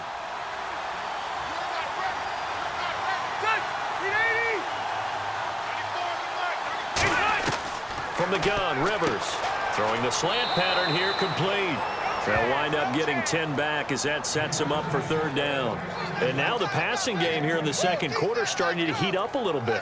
Don't you feel the rhythm starting to happen, right? You see it. Now the confidence is starting to rise. I think now as a play caller, because that has happened, you lean on it a little bit more. You don't go totally away from running the football, but you do say, guess what? We can throw it, we can throw it well with a whole lot of confidence. Rivers from the gun on 3rd down. Over the middle, he's got Tyrell Williams. It'll be a 3-yard gain, and that's going to bring... Well, looking back, it was a solid season for Williams. 69 catches. He was up over 1,000 yards, 7 touchdowns.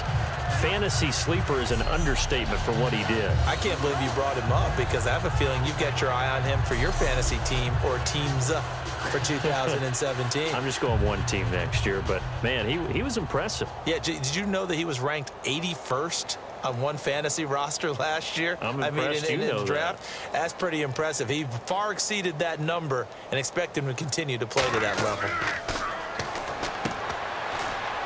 And they're going to fake it. He wants to throw it here. And he takes it in for a Charger touchdown. Hunter Henry from 10 yards out.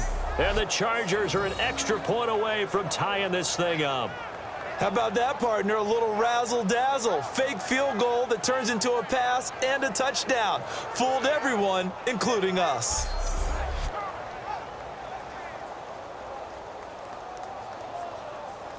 Josh Lambo now for the point after.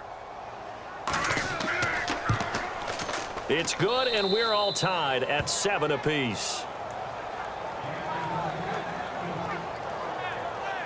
A 10-play drive that time, and it ends with the Chargers getting into the end zone.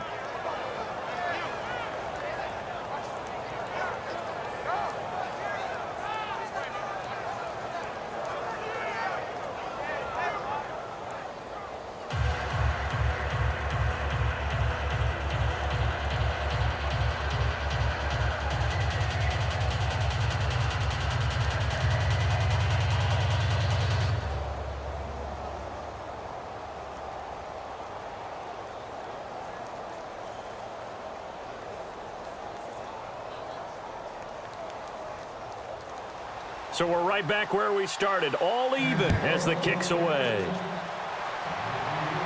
This one fielded at the 5. And nice work on the return as they'll start their drive just past the 30-yard line. And Pittsburgh getting set to take the field. And that last drive, a long drive, but not just that, they had a great air attack going. Do they stick with that? I would think that they would, because if they were competent enough to do it on the last drive, starting backed up in their own territory, why would you change anything? They've got to be confident about what they're presenting and continue to do so. Yeah, because the secondary, they really look clueless. And that was amazing because that drive went and went, no adjustments and no big plays by the defense to knock the ball away. They'll start the drive with a carry by BAL. Oh, what a move. And he'll get this up to about the 40. It'll be a pickup of 10 yards. And it'll be second and very short. Really tough drive, but that run helped salvage something there because now there's something positive that came out of it. They got to see good blocking, good push by the offensive line, wide receivers trying to get involved, a good run by the back. And now maybe it'll be a catalyst for them to look at going forward, watching it on tape. Maybe they can keep incorporating that type of a run into their offense. Now Roethlisberger to throw on second down. It's complete to Brown, right side. And a nice gain of 21 yards. A good grab there by the former Central Michigan man, Antonio Brown. And he ate up some real estate on the catch too, didn't he? I think the most impressive part of it, though, if there's a chance for him to get the football, even though he was covered well, he somehow finds a way to get it.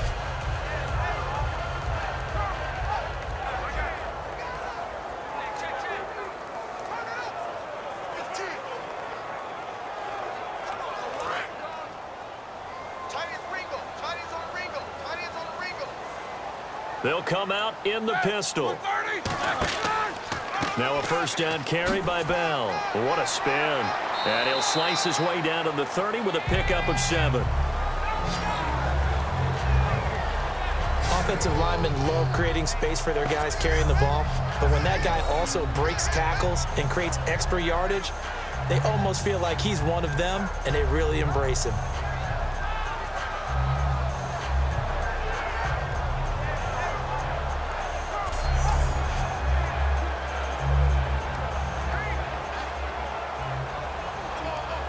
See if they stay on the ground for second down. Brown, the lone receiver, left. A fake to BAL. Now it's Roethlisberger. Throwing over the middle, but it's incomplete. Antonio Brown, the intended receiver. And it's 3rd and short. There are a good number of coaches that any time they call an in route are really worried about the play because there's so much traffic ordinarily that the ball has to get through to get to the receiver. And on that play, it was batted down.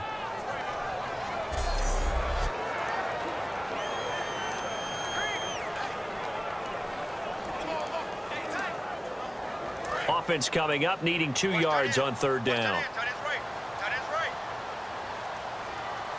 They come up with one running back. That's BAL. And he'll get it up the middle. And he'll fall forward to the 29-yard line. It'll be called a gain of 2, and that'll leave him with some options here on 4th and inches. Partner, that's another short run there, and I think the easy thing is to look at them right now and say, let's get away from them entirely. Let's start throwing the football, but I don't think you ever entirely abandon the run. It helps set a tone for the game for you, keeps your offensive linemen feeling good about themselves, and it actually tamps down a defense's pressure because if you just throw it all the time, it's going to tee off with the pass rush.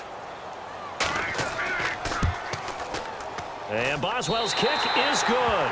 But there is a penalty marker down. They might be forced to try this one again. Personal foul. Roughing the kicker. Defense.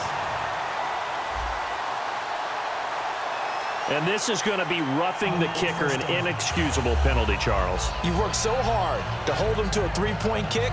Now you're giving them the ball again with a chance for a touchdown.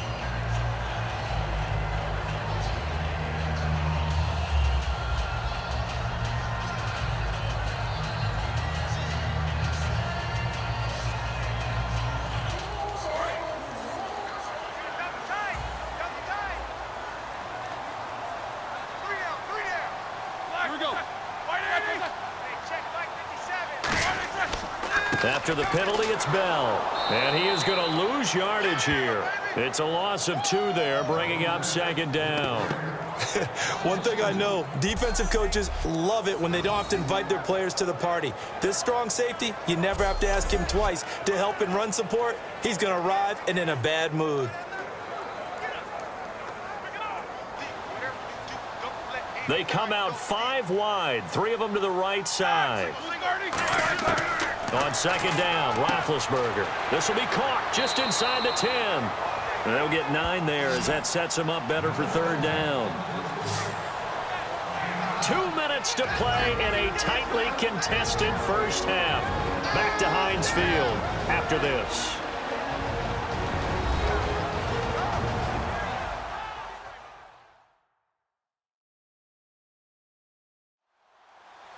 We remind you that coming up at halftime, we'll pay a visit to Larry Ridley in Orlando with our EA Sports Halftime Report.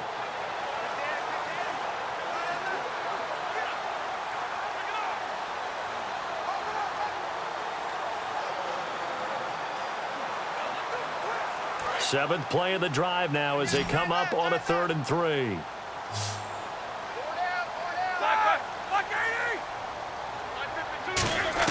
Roethlisberger now to throw on 3rd down. And this is caught on the sideline. But no, they'll say out of bounds. He caught it but was not in bounds. Incomplete. A 3rd down, he tried to stay in bounds, did all he could. He caught it but was led a little bit too far. Yeah, and that's always difficult, isn't it? Because you know half of your body is trying to stay behind while the other half is reaching out, trying to catch the football. The top half worked. It was the bottom half that was in question. And Boswell's kick is good. And they take the lead here now at 10-7. So the drive takes them inside the 10, but it ends with just 3. And a nice job defensively to rise up and make sure they didn't get in.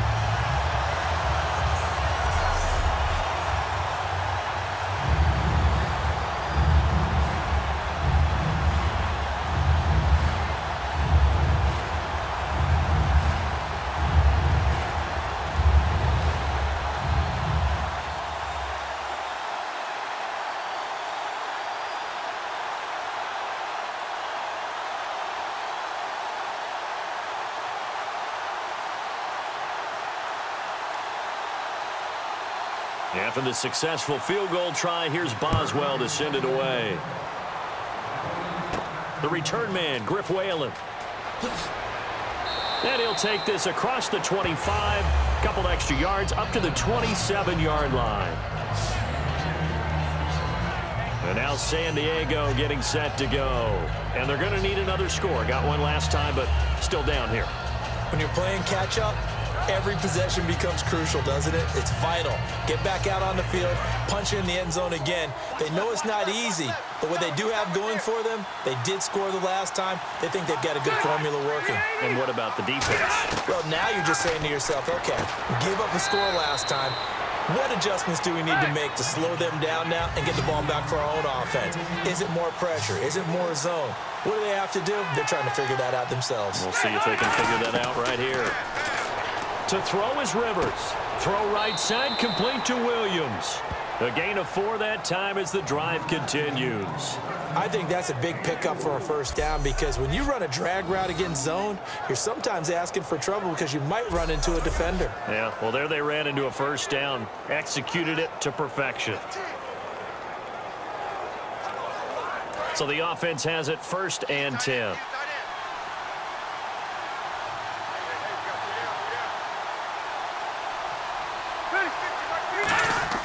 Rivers now to throw on 1st down. Caught on the left side by Benjamin. And he'll be taken down, but not before he gets into enemy territory. And quickly they get to the line. Rivers on 1st down. It's caught on the right side. Williams. And he's going to get this inside the 30. He got 18 yards out of that one, and it gets him a new set of downs. And those first downs do add up. Now whistles come in. We're going to get a timeout here by the offense. It's just their first, so they'll have 2 remaining here before we get to halftime.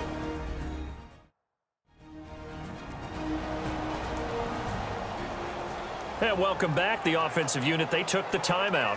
And now they get set to line up as we resume action.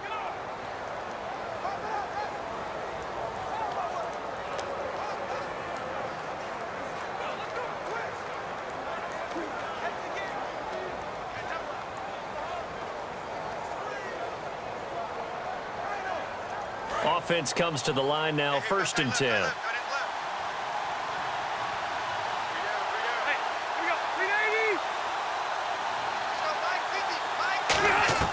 A first down throw here for Rivers. Right side catch. This is Gates.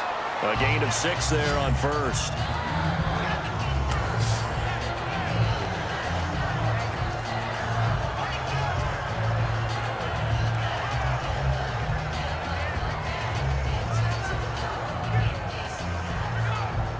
So they complete the pass, and now they face a 2nd down.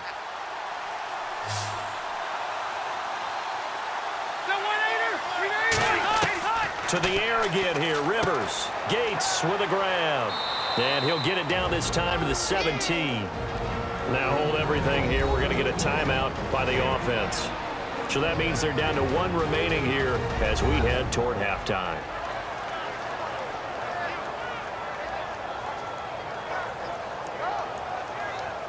So the offensive unit called the TO, and now we are ready to resume play.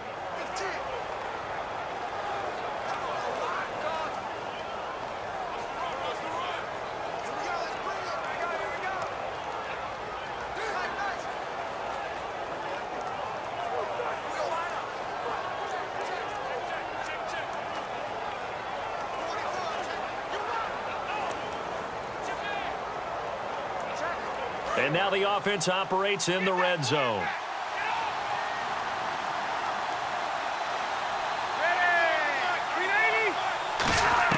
From the red zone now, Rivers to the side edge there. Made sure the feet were inbounds, and they were. Route, it's likely you're going to end up near the sideline. And what did we just see there? Toe tap. You got it. The benefits of practice. Toe tapping, foot dragging, picking it up, and making sure it was a catch.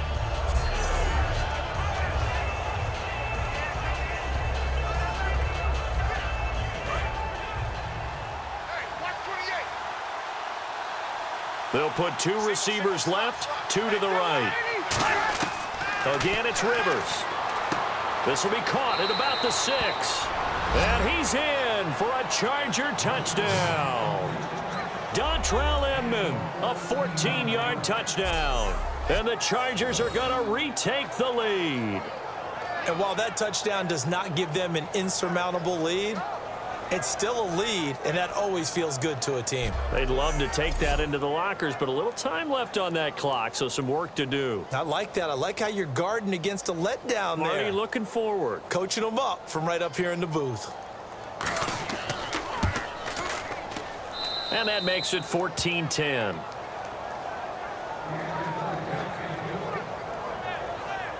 So that drive goes 8 plays, and it ends with a San Diego score.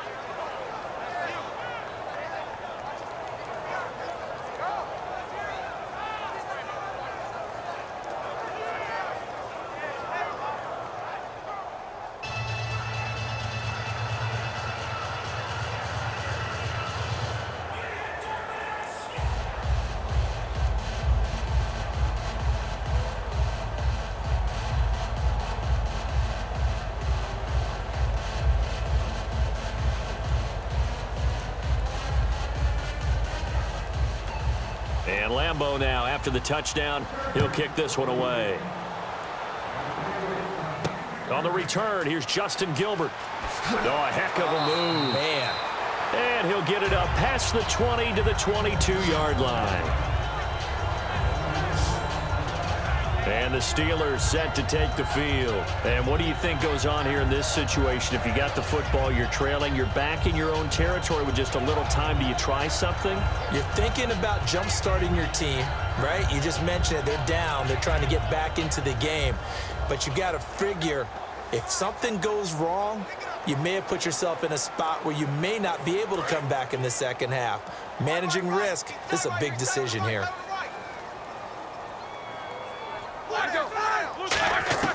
Now Roethlisberger on first down. Over the middle here to Brown. And he'll be brought down right at the 30 here. Now whistles come in. We're going to get a timeout here by the offense. It's just their first, so they'll have 2 remaining here before we get to halftime. Nice play, baby, nice play. So we're back in the offense getting set following the call of that timeout.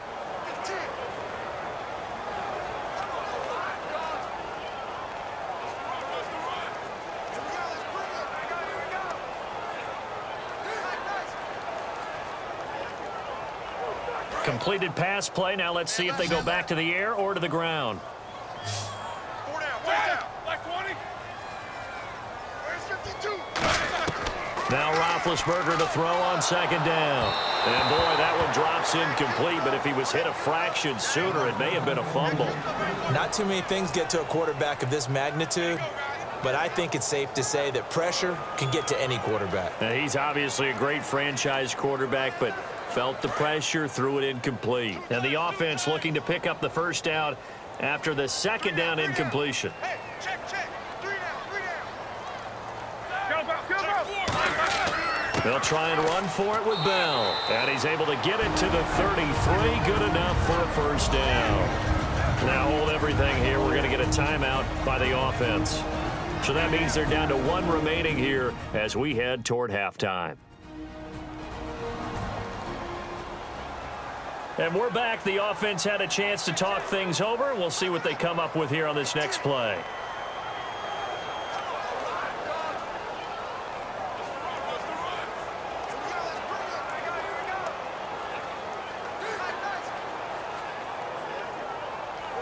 So the run gets them the first, and now they operate with a fresh set of downs. Hey, 4 down, 4 down.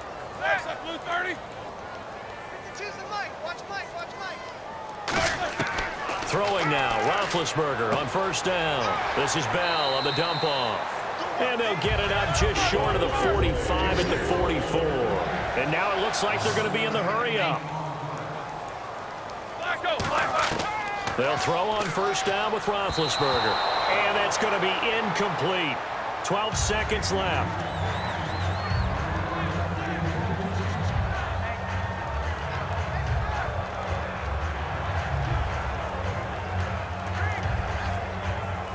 Second down following the incompletion. You. Blue 30. Black is on. My 52. Second and 10 now. It's Roethlisberger. And this one complete to Marcus Wheaton.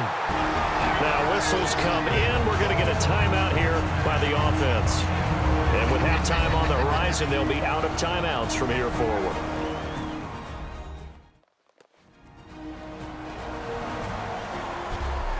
So the offense took the timeout. Looks like they're ready to go as we get set to resume the action.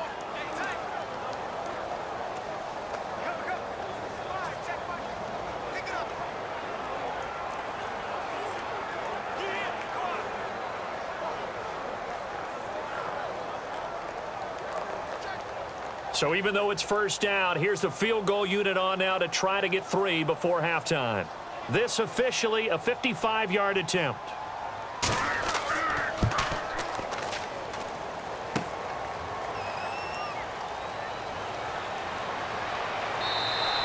We have hit halftime. Still 2 more quarters to go. We'll take a timeout.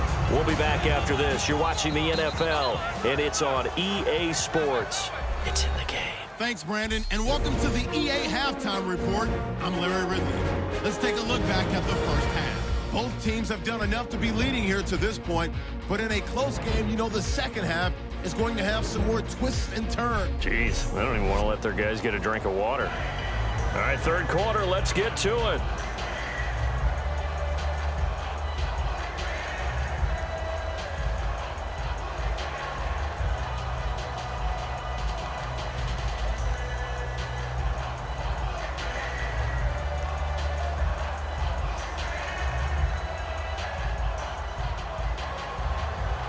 Both teams appear ready for the fight ahead, and we resume action here in quarter number 3. This fielded at the 2. And he'll be brought down at the 23, make it the 24-yard line. Out comes the Chargers as they'll go on offense now to start this third quarter. They have the lead. Now they'll be looking to extend that lead. And this is where I enjoy talking about one of my favorite subjects, tendency breakers, or counters as I also like to call them. You've done things in a certain way in the first half, and they've had the ability to see what you've done. They're going to make their adjustments. So guess what? You adjust yourself and try and stay ahead of the pace because you are looking for some separation in this ball game. The adjustment to the adjustment. Without a doubt. Show them one thing, hit them with something else. They'll start the third quarter on the ground with Gordon. And he'll wind up losing yardage here back at the 21-yard line. That's going to go as a loss of 2, and it'll be second down. And while that play was unsuccessful to start the second half, I'm not sure that you just totally abandon what you do running the football. Maybe you make some adjustments in your run game and do things a little bit differently, but that doesn't necessarily mean you just go to the pass and do nothing else. It's already second and 12. The defense hoping to push them back more. Here we go. They keep it on the ground. Again, Gordon. And he'll be taken down right around the 27.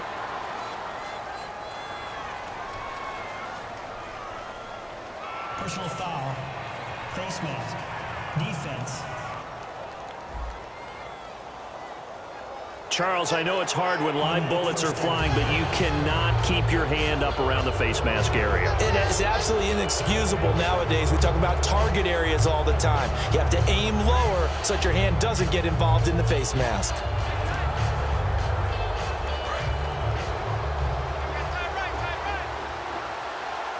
They'll come out in the pistol. Following the penalty, here's Gordon. Room here to run. And he'll be taken down just shy of midfield. A good run there on first down, and it'll leave him with a second and 2. That's running the ball well, but with intelligence. How about him keeping the clock moving, staying in bounds? Yeah, even though it's the third quarter, you're thinking ahead, aren't you? This is where your running game can really help you with a lead in the second half. I agree totally. It's not just end-of-the-half situations that you worry about the clock. It's throughout the game. And with a lead, stay in bounds. Make them fight harder to try and catch you.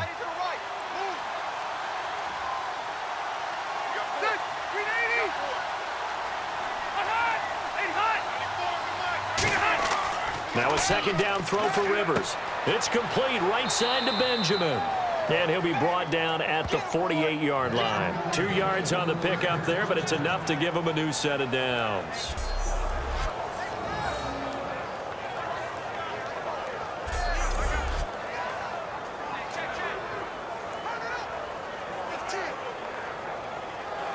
Now the offense lining up 1st and 10.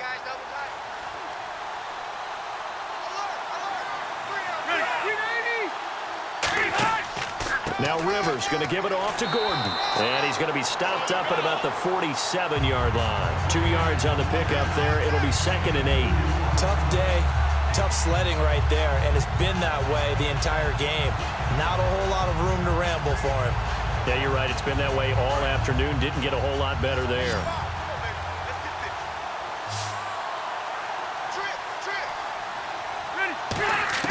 Rivers now on 2nd down.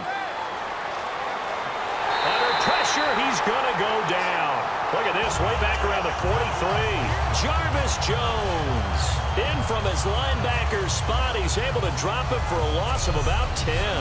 And there they bring pressure from the inside, and they get home. Yeah, hard to block everyone, isn't it? And on this play, someone did not get blocked. He's the one who got home.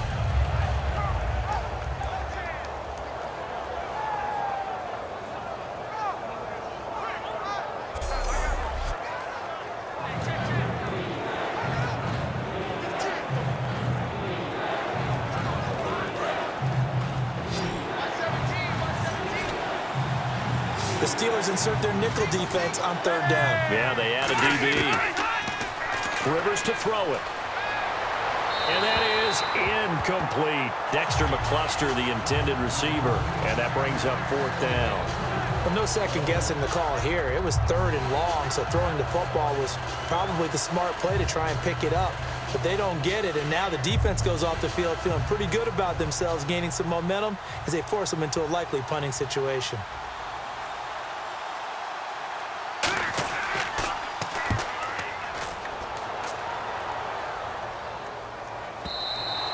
And a little too much mustard on that one. It hits a couple yards into the end zone. A missed opportunity there maybe to pin them back. Now we take a glance at the offense as they work their way back out for their first possession of the second half. They were able to get the stop defensively. Now a chance really to set the tone here in quarter 3. They can really take charge, can't they? And this is probably how it was drawn up at the half. I think we can go inside the locker room, all right? And I think we would see up on the grease boards, stop them defensively, get the ball back for the offense, and let's go downfield and score. Seems simple, right? The last part, we have to find out if that's going to happen. But the first part worked to perfection. Did exactly what they wanted, and now their offense has to pay it off. See if they can get the latter 50%. And it's caught over the middle by the tight end, Green. It's a gain of 17 that time. And that'll be good for a Pittsburgh first. Well, clearly one of his advantages as a passer is his height. Sit back in the pocket, fired over the middle. That makes things tougher defensively, doesn't it? It really does, because your goal is to move the quarterback off his initial spot when he gets his drop back completed. But when you have that type of height, he can stay in there if he's willing to take the hits and just fire over the top, which saves him time and actually completes a play a little bit quicker than it normally does for a quarterback who has to slide and find open space to throw. And he takes this up right near the 45-yard line. 8 yards on the pickup, and now they'll have some options on 2nd and short. And that looked like some pretty easy yardage there right up the gut. And he's a guy that has some height to him, so when you don't have to drop a shoulder or create or get through contact or trash, makes it a lot easier to stay upright, see the field, and make a run as we just saw there.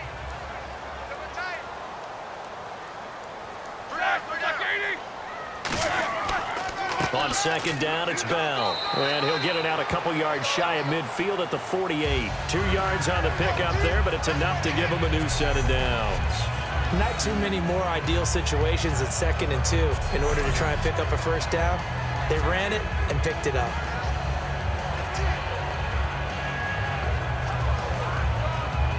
And a new set of downs here after picking up the first on the ground.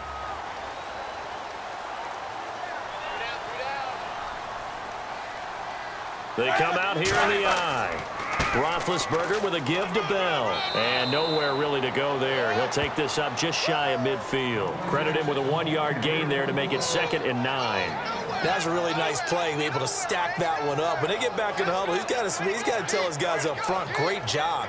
They kept people off of him, allowed him to run free and make the hit on the runner. Filled the gap nicely, kept him to just a 1-yard gain. Now they'll throw it with Roethlisberger. Surveying the field. Goes underneath for Bell. It's a 9-yard gain, and it keeps the drive moving. I know most of the time when the ball's in the air, you're thinking wide receiver, tight end, but running backs, they can be a big part of any passing offense nowadays.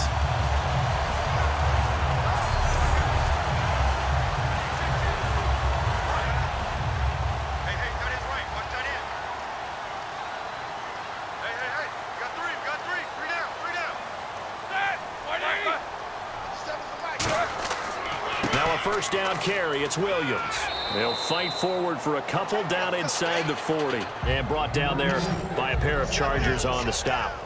Partner, we know today's NFL is really built around the guy throwing the football. But these short runs, they still pay dividends because they can take their toll on a defense and they can add up as the game goes along. You control the clock, you control the ball, and that way you often control the game. Here we go. Back 20. They'll fake the give to Williams. Now it's Roethlisberger. Out left here, it's complete to Wheaton. A big play that time on a catch and run. 31 yards. Coaches really don't care from what position they get this, but run after the catch ability, rack ability, is often the difference between winning and losing and changing field position.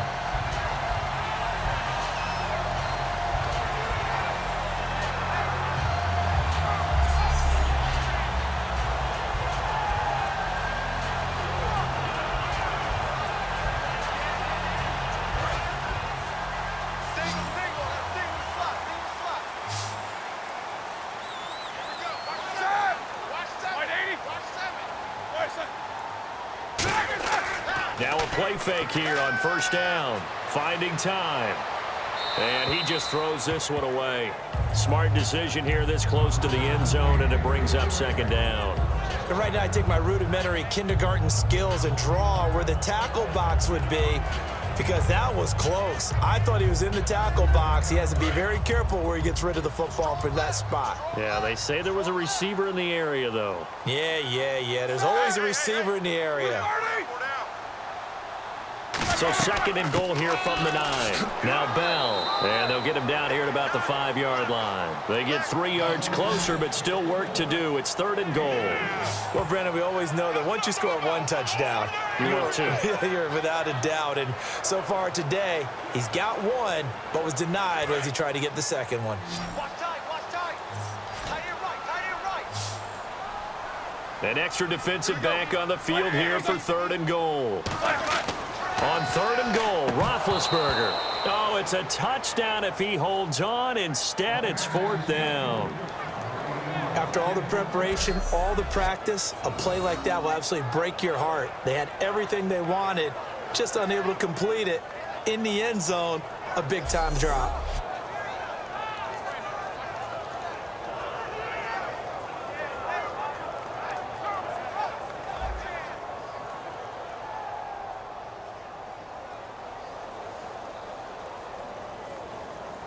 Now Chris Boswell for the Steelers field goal try.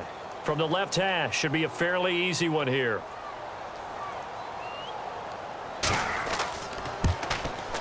And Boswell's kick is good. And the lead is down to 1 now at 14-13. A decent drive there to start the 3rd quarter. They only salvaged 3 out of it, but they do inch a bit closer. Yeah, still lots of time to go in this one. Take the points, move on, and let your defense try to get the ball back.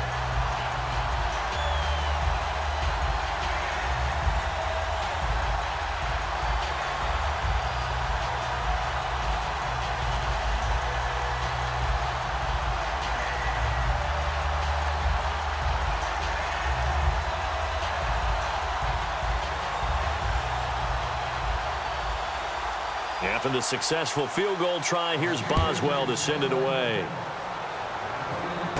This is taken at his 4. And a good return as he'll be stopped just shy of the 30-yard line.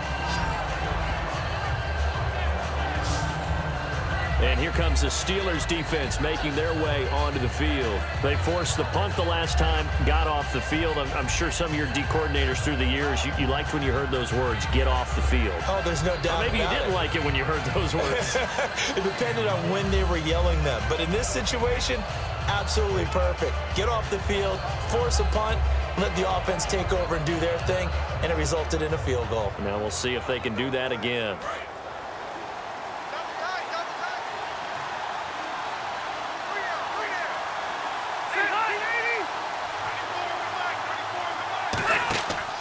He'll start on the ground. This is Gordon on first down. And tough going there as he'll only get it up to about the 31. Give him a couple on the carry there. 2nd and 8. That's a good play by the guys on the defensive side of the ball. Held him to a gain of 2. And that changes the playbook a little bit now for the guy calling plays. 2nd and 8. Now he's got to probably think about going to the air instead of maybe staying with the ground game. 3 quarters have come and gone. We'll return with more after this. You're watching the NFL on EA Sports. Back now in Pittsburgh. This one's still anybody's ball game. It's a 1-point difference here as we begin the 4th quarter of play.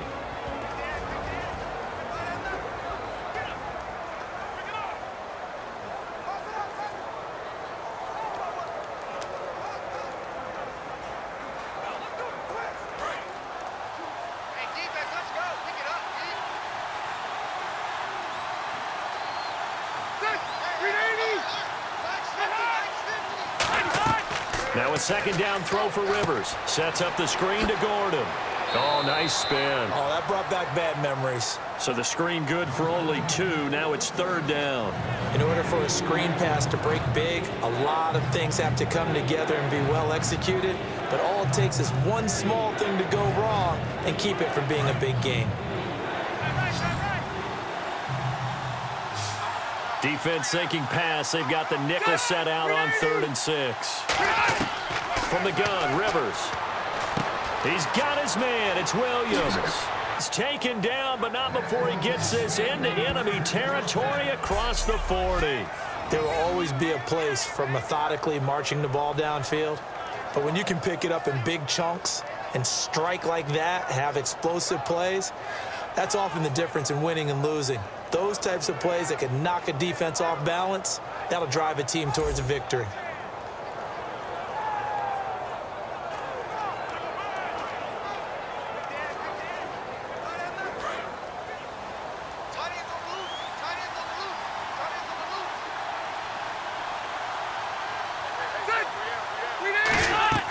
They'll try and grind some clock with Gordon. And tough sledding. He'll get maybe a yard. Stop short of the 35.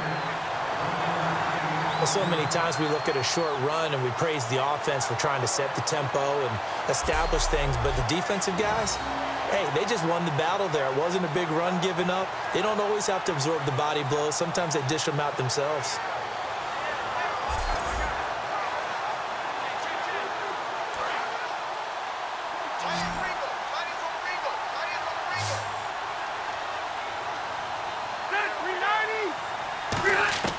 Second down, Rivers. He's got time. He's going to flip one out here to his running back. Call it a gain of 3, and they're going to face a 3rd down. Everyone's got to be able to catch the football. Doesn't matter what position you play, but if you're on offense, be aware a ball may come your way.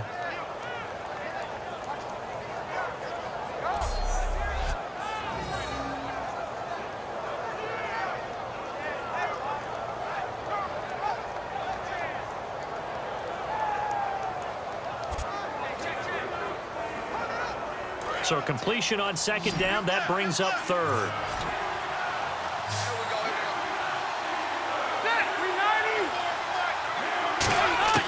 From the shotgun, it's Rivers. And this one is incomplete. Griff Whalen, the intended receiver. And that brings up 4th down.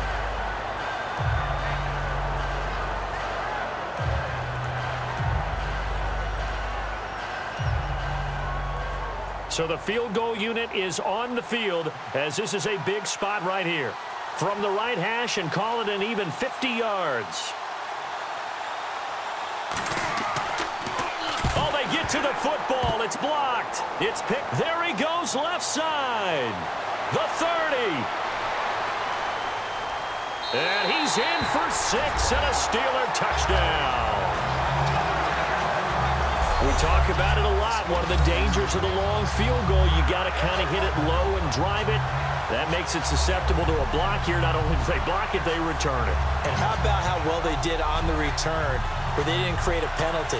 Oftentimes in that type of a scrambling situation, someone will clip, someone will block below the waist, right? You name it. In this case, though, that didn't happen. They formed it up, and he took it all the way back for a touchdown.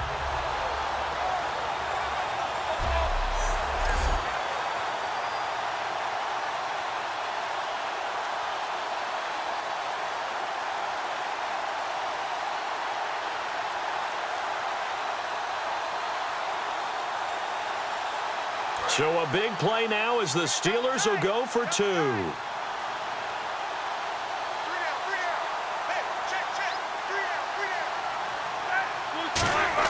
Roethlisberger looking to throw. And he's got it. So the 2-point conversion is good, and they add on to their 4th quarter lead. So they elect to pass there on the 2-point try. Sometimes could prove risky. There it worked out. Yeah, and I love how you bring up that it can prove risky because if you get it intercepted and they return it, that's 2 points for the defense, but not on that play.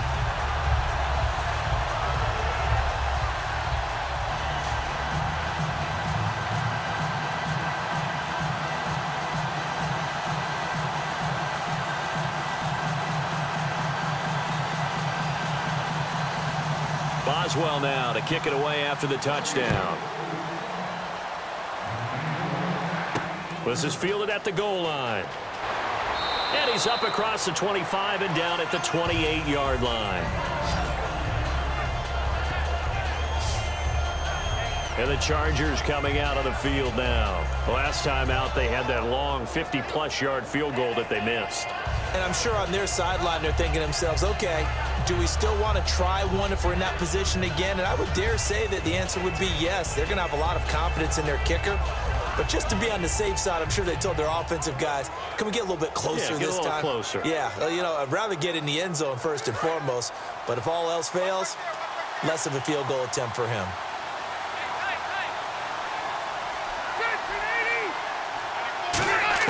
Rivers on first down. He's got time in the pocket. Caught. It's Dontrell Inman. 5 yards on the catch there. Brings up second down.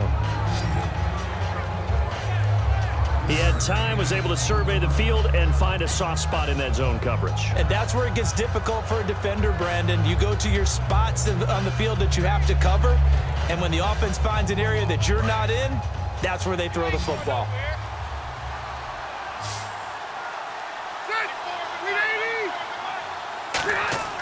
Rivers now on second down. Inman has it over the middle.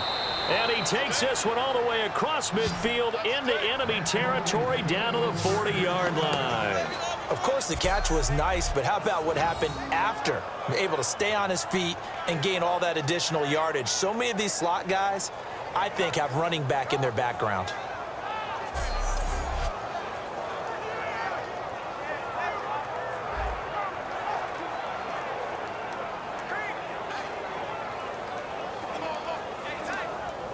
So after that big gain, let's see what else the offense has up its sleeve. Now movement up front. I think this will be on San Diego. False start, offense.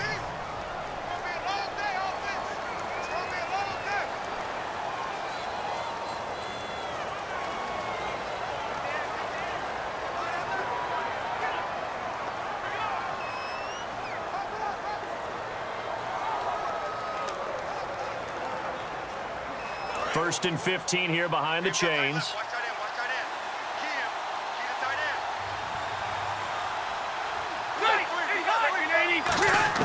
Working out of the gun, Rivers. And he just gets rid of it, throws it away.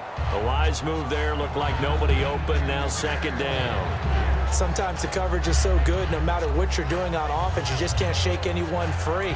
They try their best to find someone open, but they took away every passing alley, every angle, and shut the play down.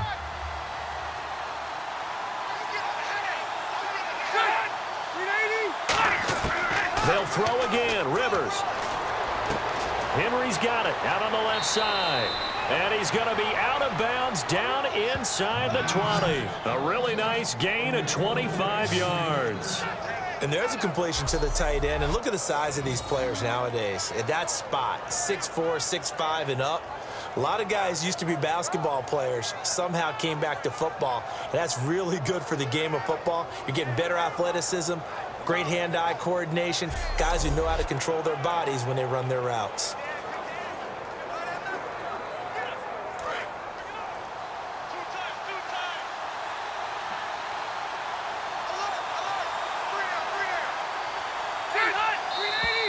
Now movement up front. I think this will be on San Diego. False start, offense.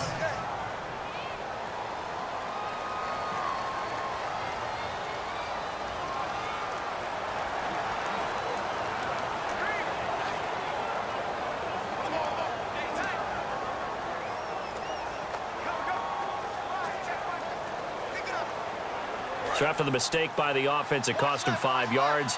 And now 1st and 15. One man in the backfield is Gordon.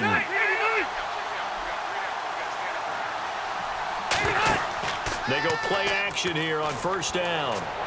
This will be caught at about the 3. And he takes it in for a Charger touchdown. Dontrell Inman. He scored on the ground and through the air. And the Chargers are an extra point away from tying this thing up. As a former DB, you might not like to see that, but from a wide receiver's perspective, those are the plays they dream of. Correct on both counts, all right? Because once he took off, I mean, let's face it, that should have been done in Big Sky country. Aren't any speed limits out there? And off he went. Glad I wasn't the one trying to chase him. And we are tied here in the 4th quarter. So that drive spanned 5 plays, and it ends with the Chargers getting into the end zone.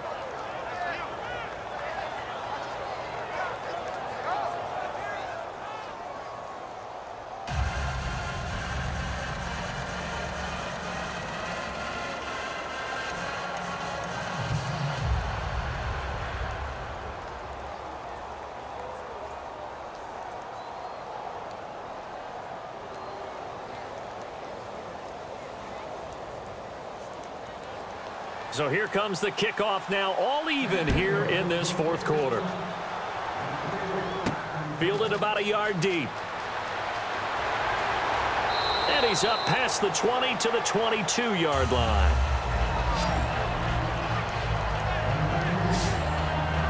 And Pittsburgh getting set to take the field. And last time they got 3 points, but it was a chip shot field goal. And when you go to the sideline after a chip shot field goal, maybe the offense not too happy. It's a balancing act, isn't it? Because you're exactly right. They're none too pleased that they didn't punch it in for 6 points.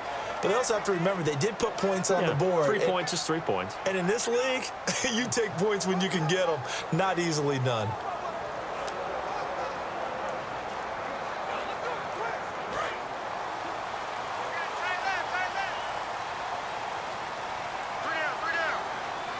They come out here in the eye.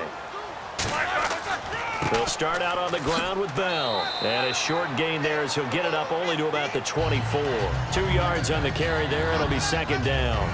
Well, they held him to a short gain on that one, and it almost felt like on that first run, they were trying to just throw the jab at him. So how do you stop a jab? Get closer and smother it, just as they did on that last play.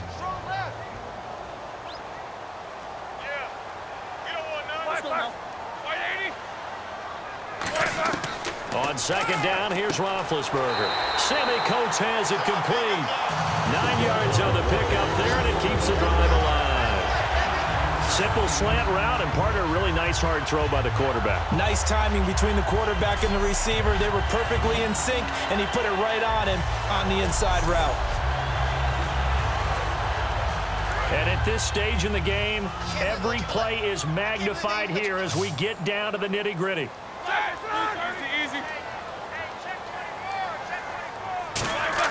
Throwing now, Roethlisberger on first down. On the right side, caught by Green. A gain of 6 there on first. An ex-teammate used to tell me all the time, I hate experienced quarterbacks because no matter what, you really can't hide what you're doing. And I think that right there, he knew right away where the blitz was coming from, where his primary guy was going to be, and he ended up going to a secondary target for a nice game. I was just going to ask you, that wasn't the primary target. And he's so good at that, isn't he? I think he knew right away that he wasn't going to get to his primary guy. I think he read that as soon as he got to the line of scrimmage, knew where the pressure was going to come from, and said, I know how to beat that, and that's what he did. So the Steelers with the football as we get you reset. And let's see what they've come up with offensively after having time to talk it over.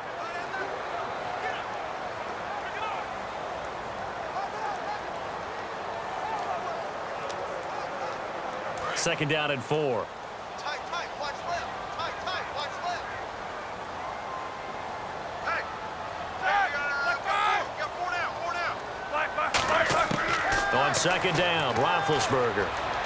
Over the middle here to Brown. And he'll be brought down just shy of midfield at the 49-yard line. They get 9 out of that one, and as a result, the drive continues. Now it's Roethlisberger surveying the field. Green with a catch left side. A gain of 6 there on first. Second down now after the pass completion. And now they're in the hurry-up.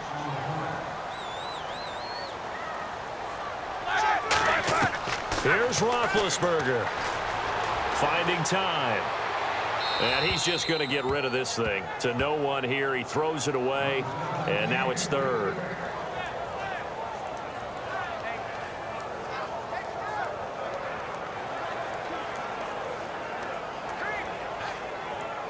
And now it's a 3rd and 4 situation for the offense.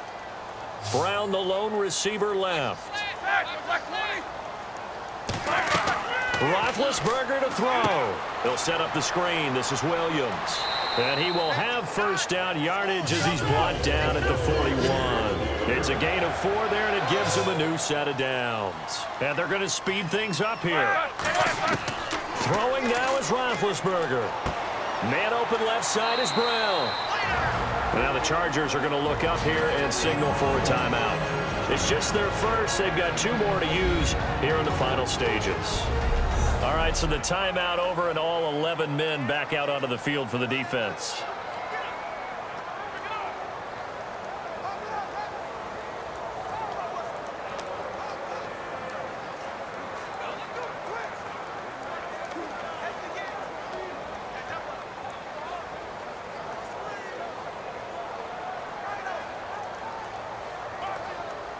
So they complete the pass, and now they face a second down. They come out with 1 back and 3 tight ends. Now Roethlisberger going to hand to Bell. Shrugs the tackle. Nice. And he's able to get it down to the 25-yard line. It's a 9-yard gain, and it keeps the drive moving.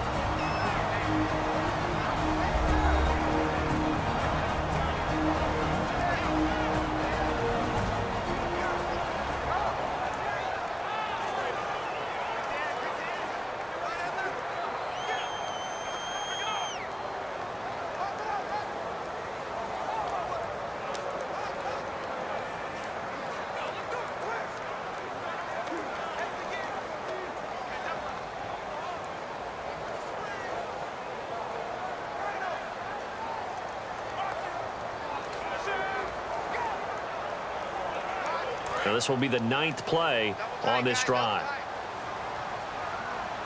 Hey, you got 3, 3 down, 3 down.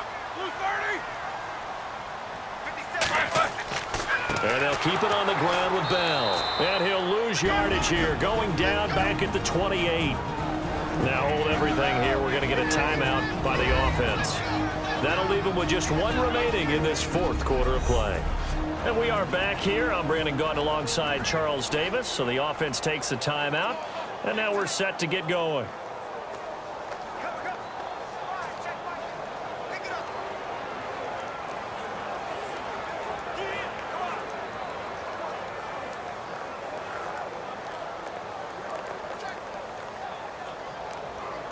And a really long drive here, and it goes on and on.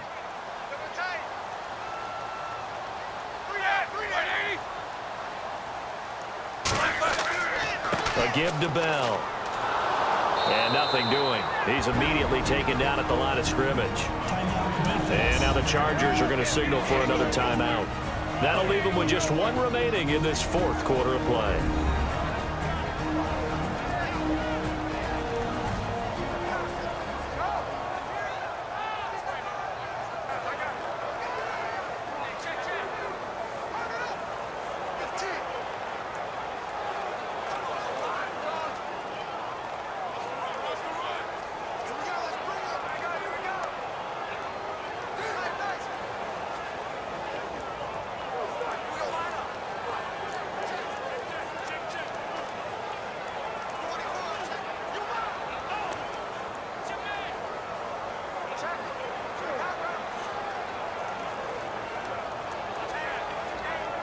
And just play after play after play on this long drive for the offense.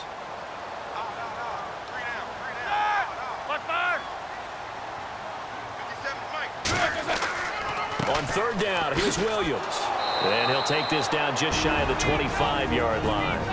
And play is stopped here. Timeout. It's the defense calling the timeout here. It'll be their third and final timeout, so as they talk things over, we'll step aside.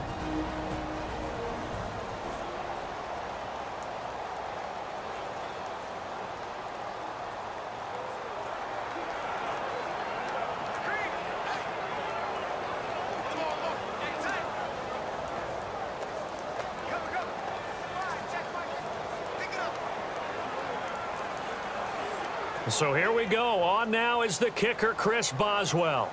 This to take the lead here in the final minute.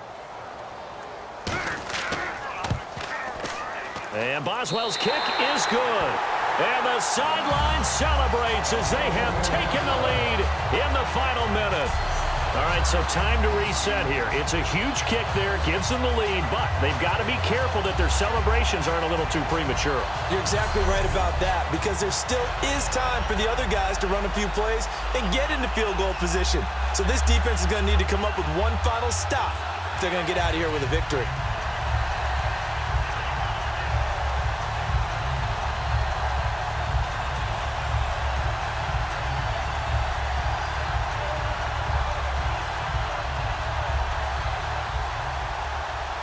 After the successful field goal try, here's Boswell to send it away.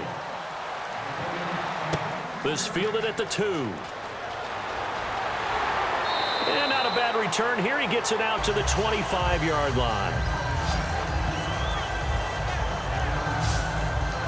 And now San Diego getting set to go. They only need a field. A huge factor. They'll be watching that. What do they need to do here, Charles? Your sequence of plays has to get you out of bounds. Completions, get out of bounds, gain some yardage. Then when the clock hits 7 seconds or left, now you've got a decision. Are you in field goal range, or is it Hail Mary time? Because from 7 seconds down, you don't want to take a shot that you're going to have another play. We'll see how they handle it.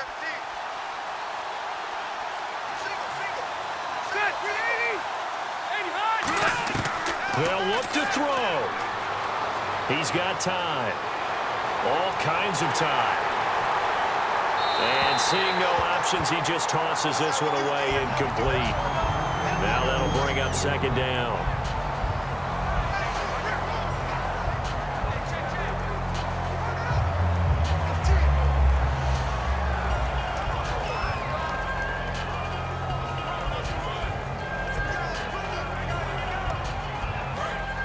Looks like the defense in press coverage here.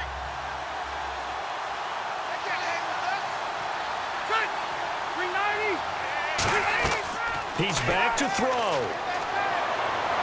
Toward the sideline, and look at that catch. Dragging the toes, and that's going to be a first down. Well done. Well, how about keeping your head about you in this situation? No more timeouts. Finds a way to get out of bounds. Now they can breathe a little bit as they contemplate what to do on the next down.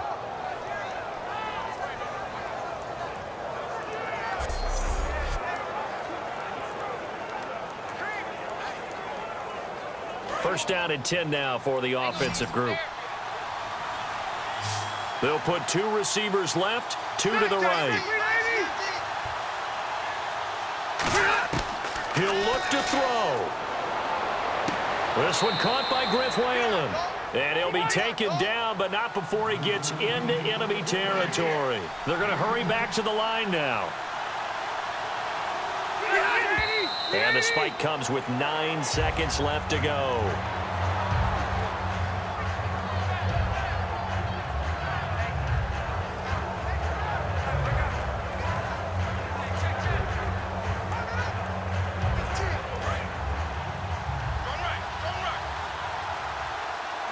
One receiver left, 3 to the right.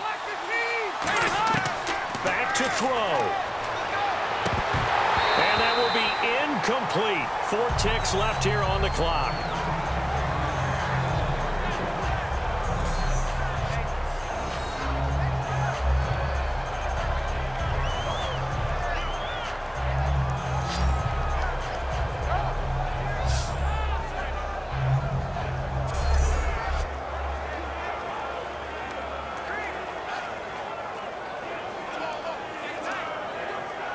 So a ways to go here on 3rd and 10.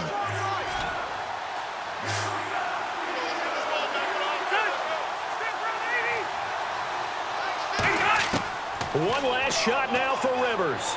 He's got time in the pocket. Now a desperation throw deep downfield. And that is going to be incomplete.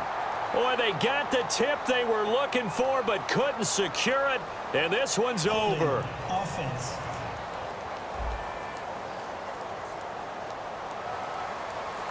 Well, Charles, a pretty exhilarating finish to the end of this ball game. At the end, the Hail Mary prayers, though, they went unanswered. Could have won it, but couldn't get it done. Almost felt schoolyard or playground, didn't it? You know, you remember when you called that play? Everybody just go long and try and find someone open. They gave it a shot, but unable to successfully complete it.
everyone. I'm Larry Ridley. You're tuned into the NFL on EA Sports. In today's game, we've got two middle linebackers who will look to lead their defenses to victory. It's the Broncos going up against the Chiefs. With kickoff straight ahead, let's check in with the two men who will be calling tonight's game. As we say hello to Brandon Gott and Charles Davis. Larry, as always, it is a frenzied atmosphere inside Arrowhead City. Coming up, we've got what should prove to be a good one between the Denver Broncos and the Kansas City Chiefs. It took a late fumble to seal the victory last year. What's in store this time around? The Broncos and Chiefs are underway from Arrowhead. Tyreek Hill on the return. And he'll take this one near the 25, call it the 26-yard line.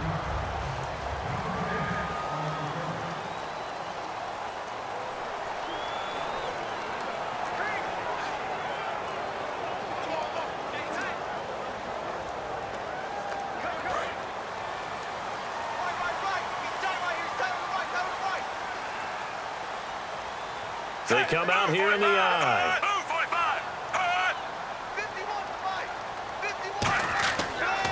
Now it's the Princeton man. This is Spencer Ware. Just a yard on the pickup there, and it'll bring up a 2nd and 9. And certainly a key cog in this offensive wheel is Jeremy Maclin. You've just got to find ways to get him the ball, whether you put him in the slot or put him out on the perimeter.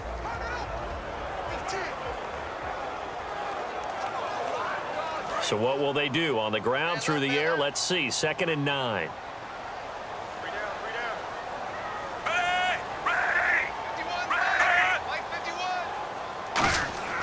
Smith now to throw.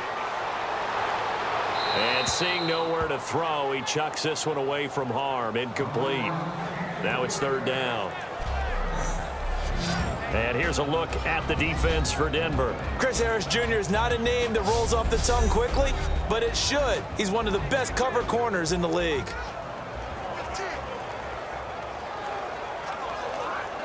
So trouble already here on their opening drive. This is 3rd and 9.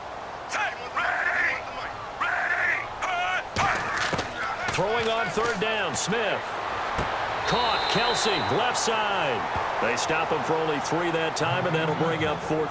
There are certain words that sometimes we overuse, but there's one that's really welcome on a player's resume, and that's the word breakout. And I thought Travis Kelce was one of the breakout stars of 2016 in the NFL. What a season he had with Kansas City. Over 1,100 yards. Now, to put that into perspective with everybody else that was catching the football for them, the next closest had 593 for the Chiefs. So, breakout year indeed. And for me, it's how he did it, because he did it in a variety of ways. Whether he's an inline tight end, a guy who could split out and really become a wide receiver, and then when he caught the ball, he ran like he was a running back.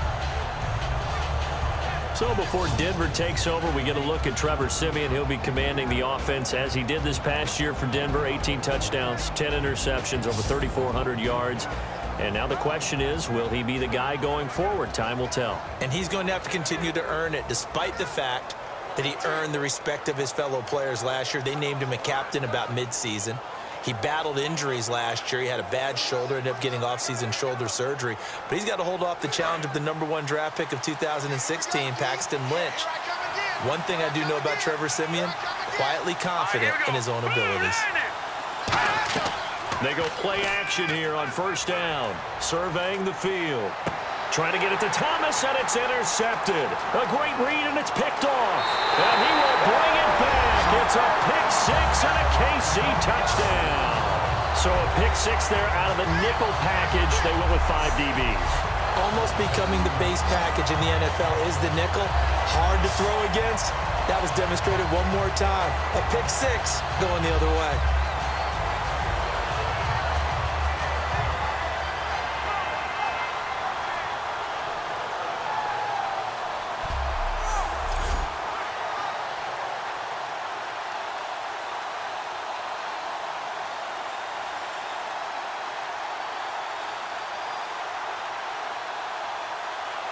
Cairo Santos on to try the extra point. And his kick is good to make it 7-0 KC. A heck of a play there defensively, getting the interception, navigating his way into the end zone for the touchdown.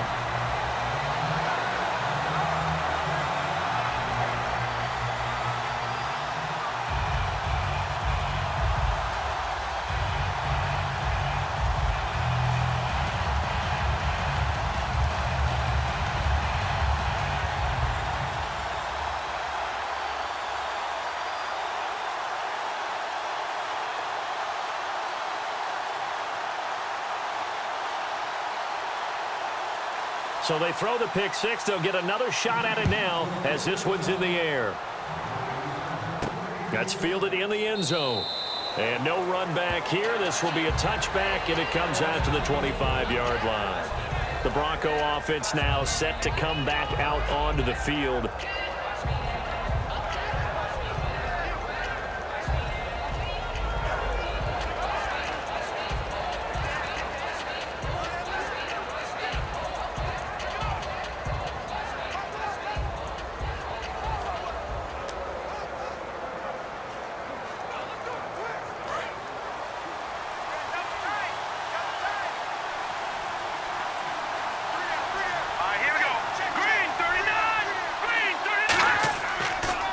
Now the former Utah man, this is Devontae Booker. And they're able to get this one across the 35. 13 yards there on the pickup, and it's a first down for the Broncos. You don't have to be a finished product to show some pretty good glimpses of what could be in this league, and we just saw an example of it on that nice run there. When I looked at him coming out of college, I saw a guy with raw, terrific ability. And I couldn't wait to see how it was going to be harnessed and polished up in the NFL. In fact, some people thought he could play a little slot receiver as well as run the football. This guy has the ability to be a big-time player with more seasoning. On first down, it's Simeon. And caught right side, Green. That throw good for 4. It's second down. Let's talk about the starting lineup offensively for the Denver Broncos, and let's talk about Devontae Booker. I always described him as a guy who ate carries in college, meaning just keep handing it to him, and he got better as the game went on. Had a knee injury his last year at Utah, comes in a little bit older than your average back, but boy, is he skilled and talented. And he emulates Emmitt Smith in one way. Loves to keep the ball in his left hand at all times. And it's incomplete.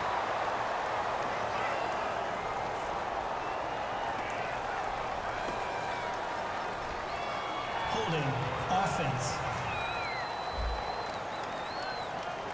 And that right there will set him back a bit on the offensive holding penalty. And you know who you want to pressure after a penalty like that? The guy who just committed the foul. You want to see if he's going to keep his head down or if he's going to get his head right back into the game. I'd send a blitz at him right away and see if he holds up.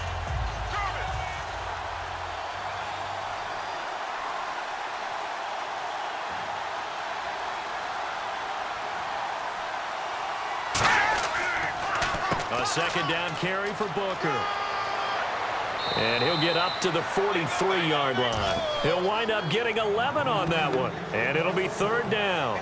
It seemed like the situation was second and a mile to go for a first down, which screams what? Throw the football. You got to pass in order to try and pick up that kind of yardage. But in this case, they ran a tendency breaker because the tendency is for defenses to be out there and be set up for a pass. So you break tendency and actually run the football. That changes everything because if you're able to find a crease, you often have bigger guys working against smaller guys downfield. They picked up excellent yardage there to bring up a third down. They didn't get the first down, but I have to say I do like the call. I like what they were trying to do. Try and hit your receiver on the run and see if he can pick it up, keep it on his feet, get a little rack yardage. Yeah, but a nice job defensively to get to him and keep him short of the first. Fourth down, so on is the punter, Riley Dixon. The rookie fifth-rounder Tyreek Hill back deep for Kansas City.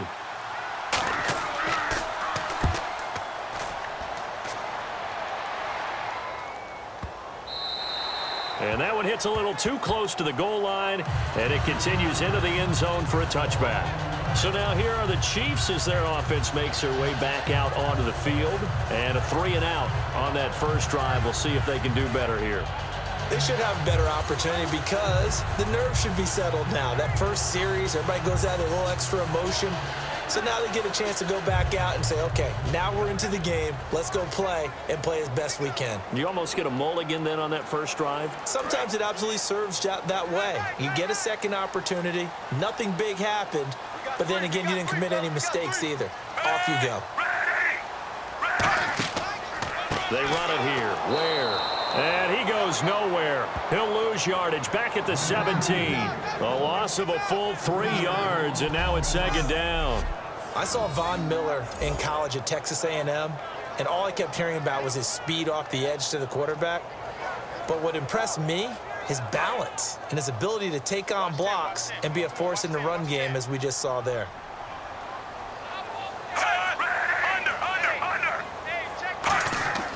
They run again with Ware. And he goes across the 20 to the 22.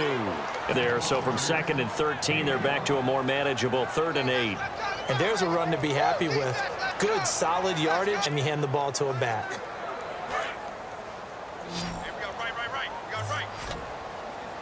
And the Broncos go to a nickel set on 3rd down. Yeah, they've got an extra DB out there. From the gun, here's Smith. Finding his safety valve here. That's complete. And he's going to be out of bounds up around the 45-yard line. And they're able to convert on 3rd with a solid gain of 23. So many times you hear today's NFL described as a space game. Get your best players into space with the football in their hands. That's why sometimes you just swing it out to your runner, get him out in the flat, and let him have a chance to make people miss an open field.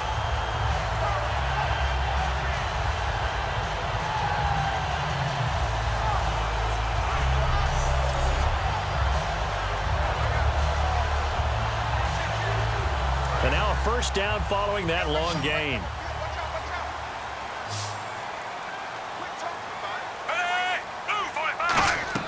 Now a play fake here on first down. Over the middle and into the hands of his receiver, Macklin. And able to break one tackle, but then quickly brought down. But a nice little gain. And this time they go underneath for a simple pitch and catch. And not only do you get the pitch and catch, Brandon, but you're able to keep the receiver moving when you hit him with the drag route.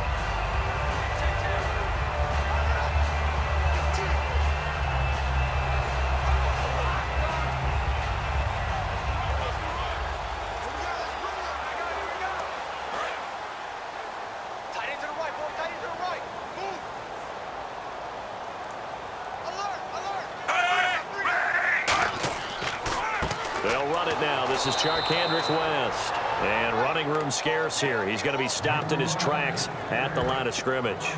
Well, in that play, the expression, don't blink, you might miss something, certainly applied. That was fast. Defense diagnosed the play, and it was over in a heartbeat.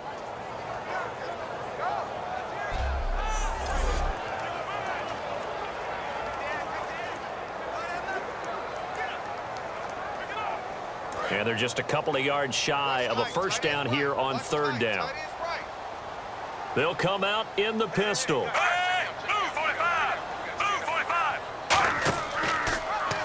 They'll run the option left. He can run for it, and he will. And he's got the first before he's brought down at the 39-yard line.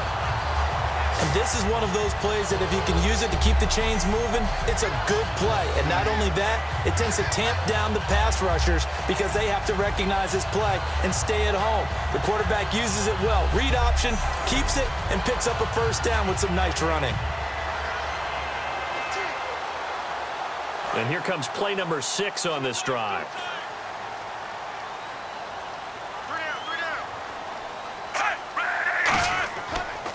On the ground, this is Ware. And he'll take this one down to the 36. 2 yards on the pickup there. It'll be 2nd and 8. The best defensive linemen, they play with great leverage so they can get low and not get bowled over by offensive linemen. They have excellent hands. They can throw people off on a play. We just saw a great example of a really good run stop by a guy playing the defensive tackle position. They'll try the air now with Smith. And incomplete there. A nice hit. Jars the ball free and brings up 3rd down. I know tight ends love this route because a lot of times they'll fake a block first and get a little bit of space and then come across the middle because in their mind, They're thinking catch the ball and then drop the hammer on the little guys in the secondary. Unable to drop the hammer, he just dropped the pass. From the gun on third down, Smith. They're able to locate Wilson. And he's brought down, but not before reaching the 8-yard line. Boy, the evolution of the game and how these guys on plays like that can get out of the pocket, keep plays alive, it just makes things so much harder for defenses. It really does, and we're talking about an era in the game where the quarterbacks are the most athletically gifted that we've seen in a bunch. I mean, when you talk about collectively, it's unbelievable. So their ability to move is practiced now. It's not necessarily, oh, he just took off and you guys figure it out. When he takes off, everyone knows where to go now. They know how to run routes, change things, make themselves presentable for the quarterback. It's a lot of time that they put in on it. It's not just your static 1, 2, 3. This is where the ball goes anymore.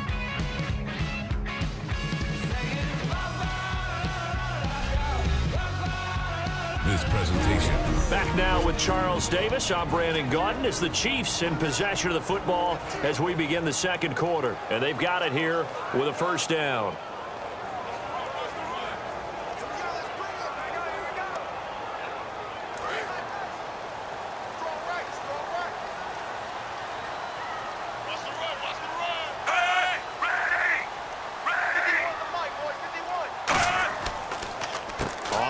It's Ware, and he takes this into the end zone for a Chiefs touchdown. Spencer Ware, an 8-yard touchdown run, and the Chiefs add on to their lead. I know the play ends up in the end zone with one person carrying the ball, but how about that big mass of humanity that guided him to that spot? Yeah, they got there, but I love the dive. Always a fan of the dive.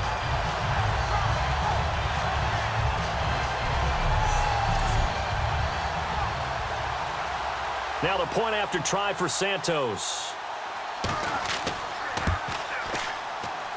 And it's good to make it 14-0. So that one a pretty time-consuming 10-play drive. And it's capped off with a Kansas City touchdown.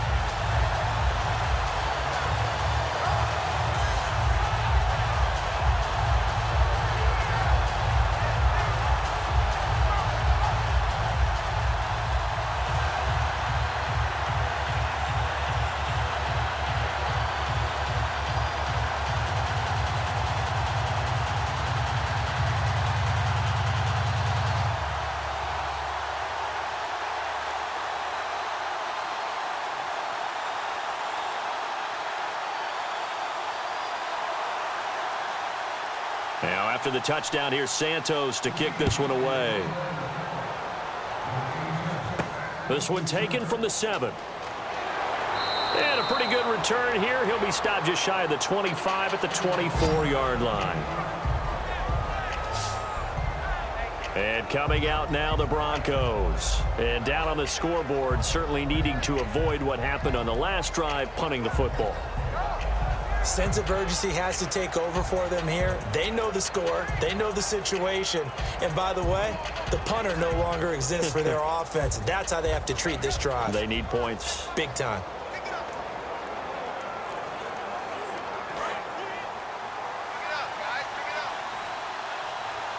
They'll come out in the pistol. Hurry up, here we go. Green 39. The drive starts with Devontae Booker. And they're able to get this one across the 35. Give them 13 on the pickup there. And it'll give the Broncos a first down.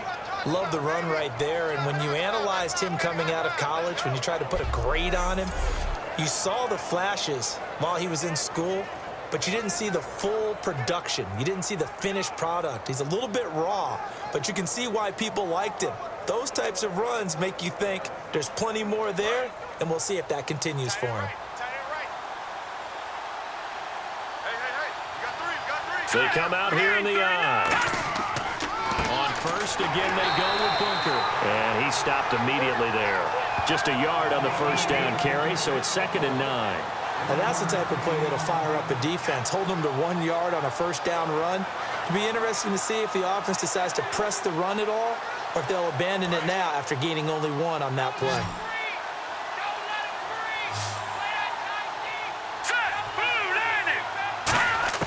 Here's Simeon now on 2nd down. And the hit jarred it loose. It's incomplete. Emmanuel Sanders, the intended receiver.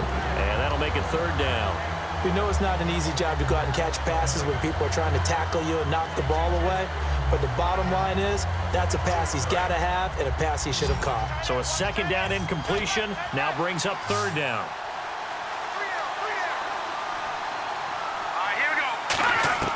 Throwing on 3rd down, Simeon. Green's got it over the middle. It'll be a gain of 8, but it'll also lead to a 4th down. So much about offense is what you call hidden yardage. You know, you throw the ball to someone, they catch it, and then they can make a big play. You know, they create a play, run after catch. They did a really nice job there of limiting that and keeping him from a 1st down. Yeah, stopped him in his tracks. Here's Riley Dixon now as he'll punt it away for the 2nd time. This is away and a very good kick angled for the sidelines. Here comes the defensive unit for the Broncos. They trot back out there. And despite being down on the scoreboard, this unit, they've had some big-time hits. Sort of like us at practice the other day. I saw you take a running start at that blocking.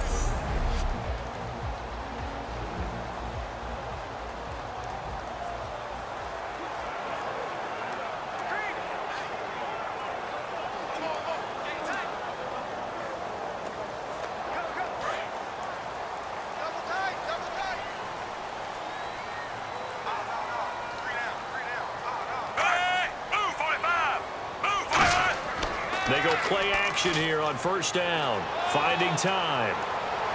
He's going to find his running back. It's complete. It's a 4-yard pickup, and that'll make it a 2nd down. I'm going to show my age here a little bit. We used to talk about running backs catching the ball as safety valves.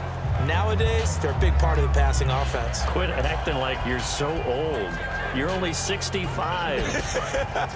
Completed pass play. Now let's see if they go back to the air or to the ground.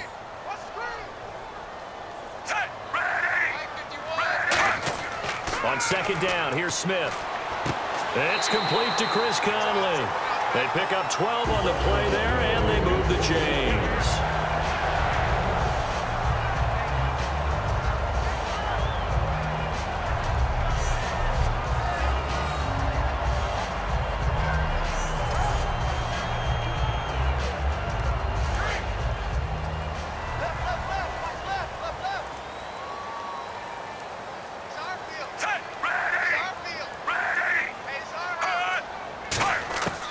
Smith on 1st down. The tight end Kelsey has it over the middle. A good pickup there. 8 yards on the 1st down completion. Seeing that play and understanding just how tough it is to cover tight ends, especially the ones running around the NFL nowadays, makes me glad I didn't make it in that league. I would have had a really difficult time. But now you get to sit up here with me. Yeah, and that's fun, isn't it? And what a really nice gain right there on 1st down for them. Brings up a nice 2nd down for them.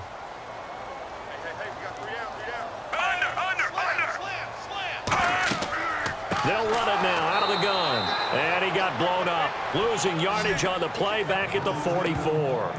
The insistence of speed at every position is really seen at the defensive end spot. These guys in the old days were often outside linebackers. They just pushed them forward because they wanted to play fast and get to the quarterback or the running backs quicker than ever before. And the line to gain here is the 37 on 3rd down.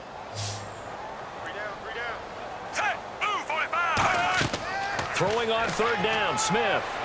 He's got time. And he'll just toss it away. So he throws it away, and that brings up 4th down. Partner, how many times have you heard it? Pressure creates diamonds, right? But it also bursts pipes. And on that one, that's what they got. They got after him, and he was fortunate just to get rid of it. Yeah, he just had to chuck it away. Here's Dustin Colquitt now, as he'll kick it away for the 2nd time.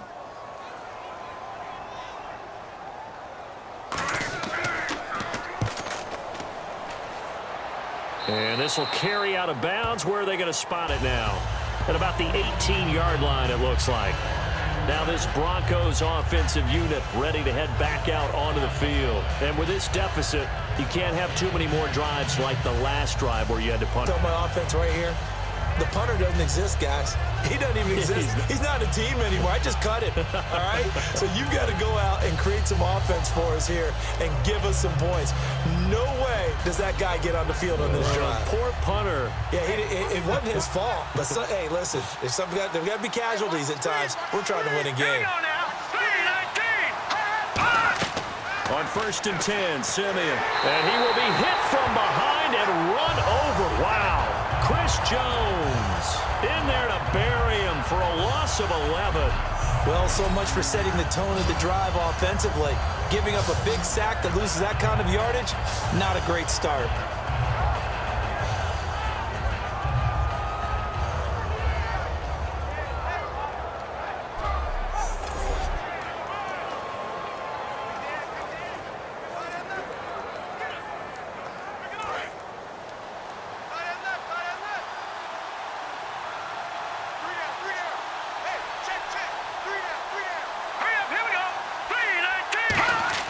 Now it's Simeon off the bootleg. And he will find his man for the first time, Demaryius Thomas. They'll wind up getting 10 back as that sets him up for 3rd down. Well, the bad news, the Denver Broncos didn't make the playoffs, but the good news for Demaryius Thomas, he was over 1,000 yards again as a receiver. 6th straight year he's done that, but yards per catch and touchdowns down a little bit. Any of that due to the change at quarterback? Think about it. For him now, in the last 2 seasons, he's had to get used to 4 different quarterbacks throwing him the football. I think that yards per catch will go back up when he gets some consistency. Here's Simeon. And Green with a catch left side. And they'll get 10 there, but it leaves him just short for 4th down. A short game that doesn't get him the first down brings up a 4th down situation. Really nice job defensively. They knew where the sticks were. They got the stop before it. Here's Riley Dixon now as he's on to punt for Denver.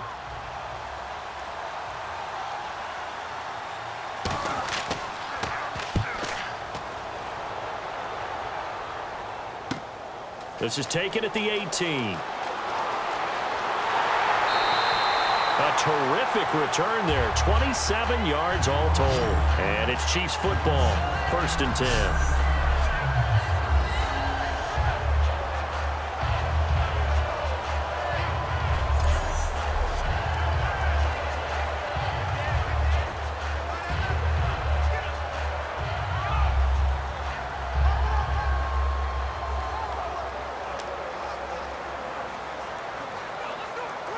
And the Chiefs now getting set to go. They're out in front. Last time they had to punt it away. We'll see if they can add to their lead now. They don't want to go out and punt it away again. This team now wants to get a cushion, put people away. They want to run their offense and have it end up in the end zone. Give him 5 on the carry there, and it'll be 2nd down. So a pause here for us as well. Time to pay some bills.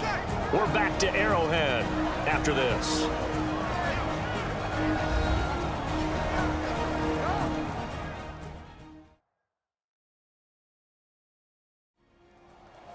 A reminder coming up at halftime. Larry Ridley will join us from Orlando with our halftime report, but business to take care of before that.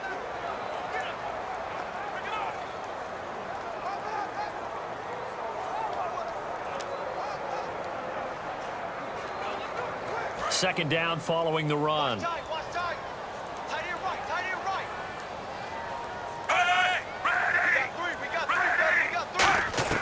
From the 50, it's Smith. It's Kelsey on the ground.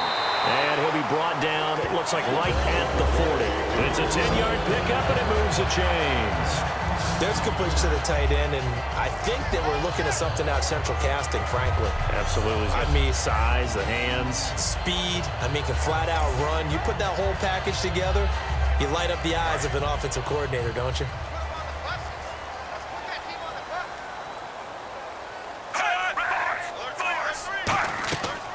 They'll run it now out of the gun.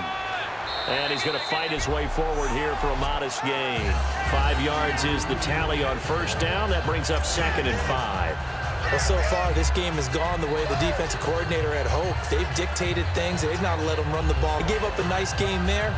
I doubt it'll back off their confidence. They've played so well throughout this entire game. So 2nd and medium, 2nd and 5 now. They come up in an empty set. 4 wide receivers, 1 tight end. Here's Smith now on 2nd down. Caught here by Conley. Now whistles come in. We're going to get a timeout here by the offense. It's just their first, so they'll have 2 remaining here before we get to halftime. So the offense takes the timeout, and they are back out and ready to rock.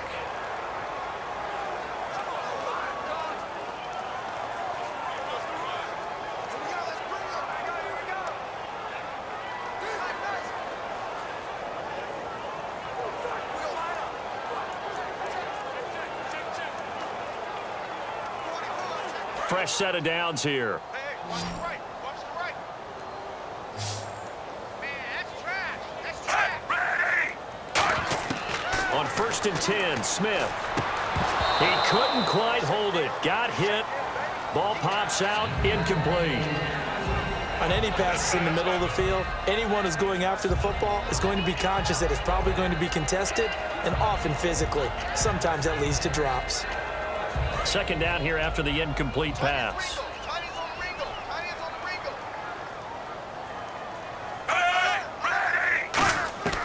From the gun, here's Smith. And he's just going to get rid of this thing. To no one here. He throws it away, and now it's 3rd.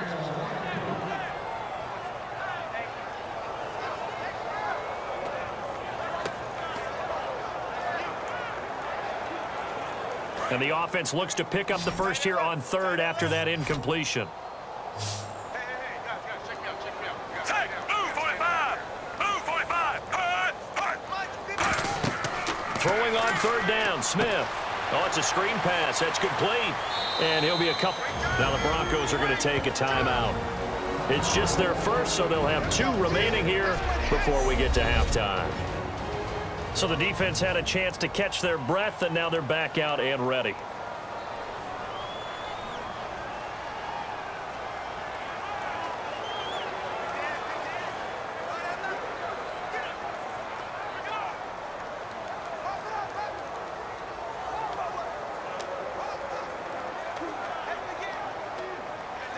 Here's Cairo Santos now for the Chiefs field goal.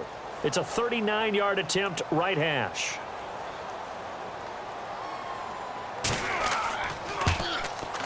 And Santos able to put this one up and through. It's good. And the lead will grow. It's now 17-0.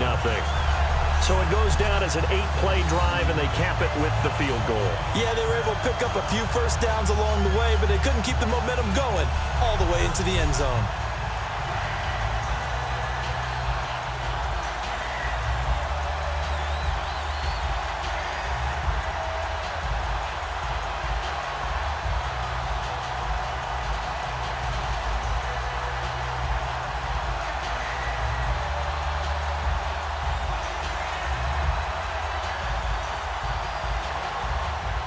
After the made field goal, Santos back out there to kick it away. This will be fielded at the 8. And he'll bring it back to just about the 25. Call it the 24-yard line.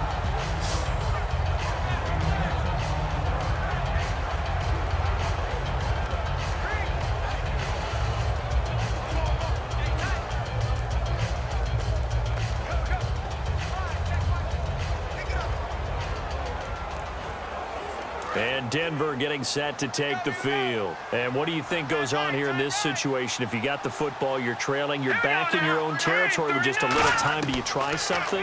You're thinking about jump-starting your team, right? You just mentioned it. They're down. They're trying to get back into the game. But you got to figure, if something goes wrong, you may have put yourself in a spot where you may not be able to come back in the second half. Managing risk, this is a big decision here. In recent years, the slot receivers really gained stature in the NFL because they can do so many things. Yes, they can line up wide like your normal wide receiver, but to have that kind of courage and toughness to run routes in the middle of the field and become dependable targets for their quarterbacks and move the sticks, those guys are worth their weight in gold. Now Simeon. Virgil Green is tight end, the intended receiver. And it's 3rd and short.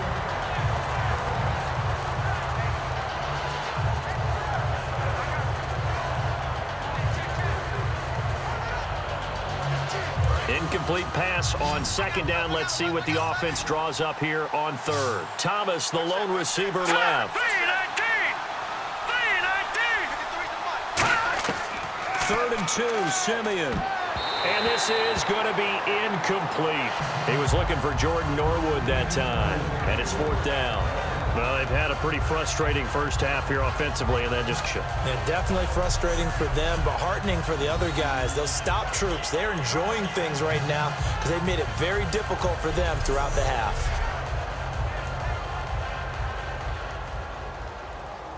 Here's Riley Dixon now, as he's on to punt for the 4th time tonight.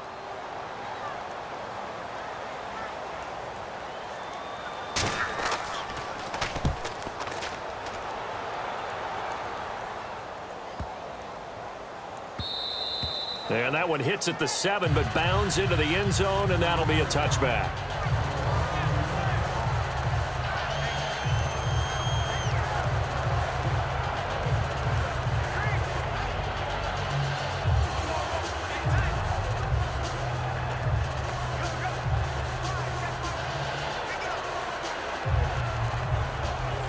The Chiefs offense now making their way back onto the field. And the ball backed way up. So thinking with this amount of time on the clock, probably just sit on it, and we'll see these two teams go to the lockers. Yeah, I don't think you want to overthink it in this situation. Either side of the ball. Just go ahead and finish up the half and get on out and talk about it. It's a pickup of 14 there.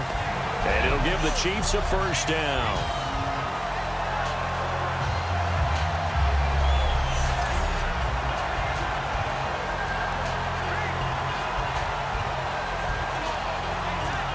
So we reach halftime in what's been a fairly one-sided game so far. As we'll send you down to Orlando as we check in with Larry Ridley and our EA Sports Halftime Report. Larry? Thanks, Brandon, and welcome to the EA Halftime Report. Let's take a look back at the first half. The Chiefs are up right now and are looking to keep up the pressure moving forward. The Broncos just want to come out after the half and claw their way back into the game. And okay, so much for our halftime break. Apparently we're going to get right back to it.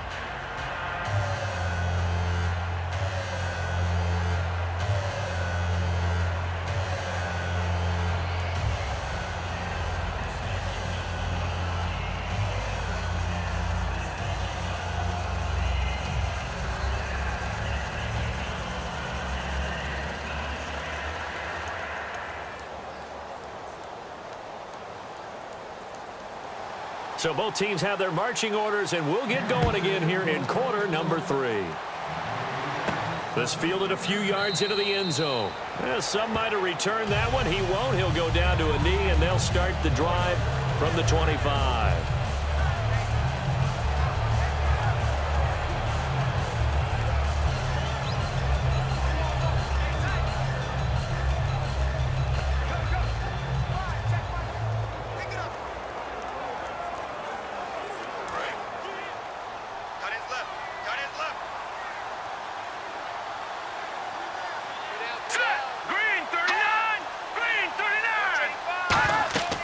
They'll start out on the ground with Booker. And he'll wind up with about 6, up past the 30 to the 31. And once again, leverage wins. The offensive line, lower than the defensive front. They moved them and found some good space for the guy carrying the ball. And after the play on the ground, that brings up 2nd down here. Let's go! Green 39! Running again, and again it's Booker. And he'll be limited to a short gain up to about the 34-yard line. A 3-yard pickup on 2nd and 4. Now they'll need to convert here on 3rd and a little more than a yard. We always like to talk about defense in terms of levels. 1st level defensive line, 2nd level linebackers, 3rd level defensive backs.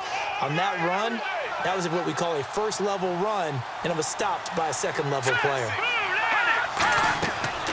3rd and short, it's Booker. And he'll lose yardage. Brought down at the 32.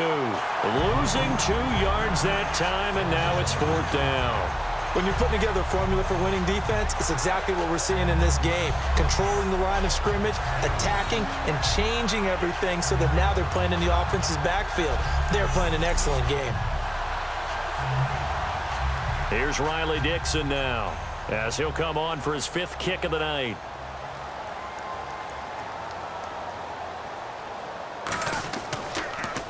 And he deserves a bronze leg as he gets this one away. So a change of possession here on the punt. And the offense will come back onto the field for the 1st and 10.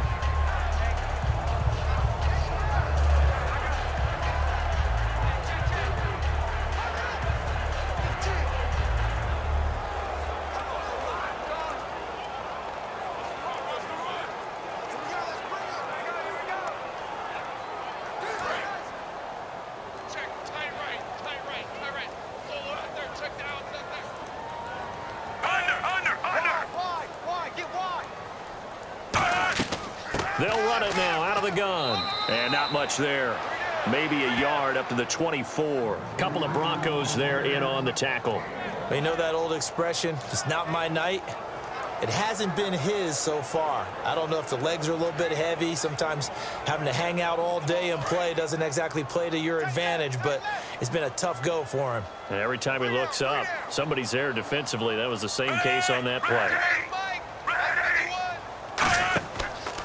They'll run now with Ware. And he'll get it up to the 33-yard line. 9 yards on the pickup there, and it keeps the drive alive. That's a good, nice, crisp run for a 1st down. I wonder if the defense might have been loosened up a little bit, maybe anticipating a pass instead of the run that they got.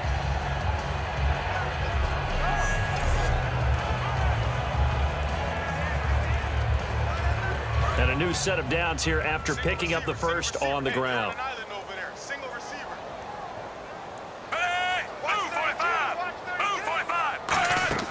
Now a play fake here on 1st down. He's got time. And now the ball's loose. Smith loses it.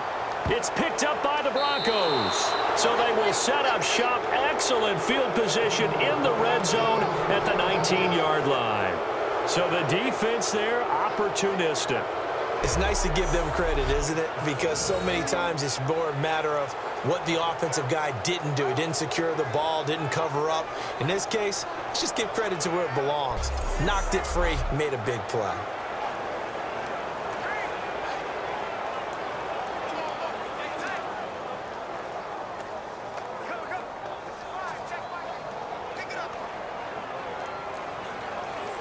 And they'll start this drive with very good field position.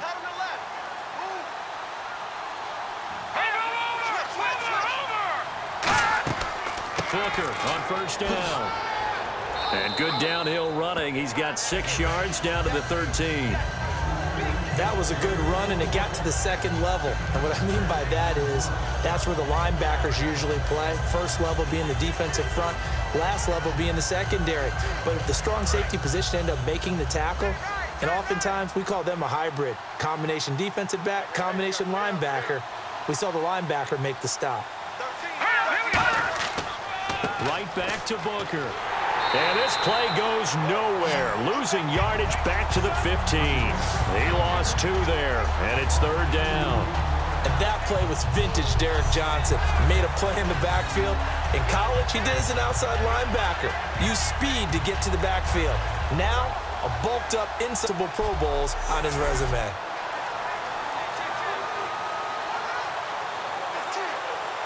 They haven't made much of this great starting field position they had. Here's 3rd and 6.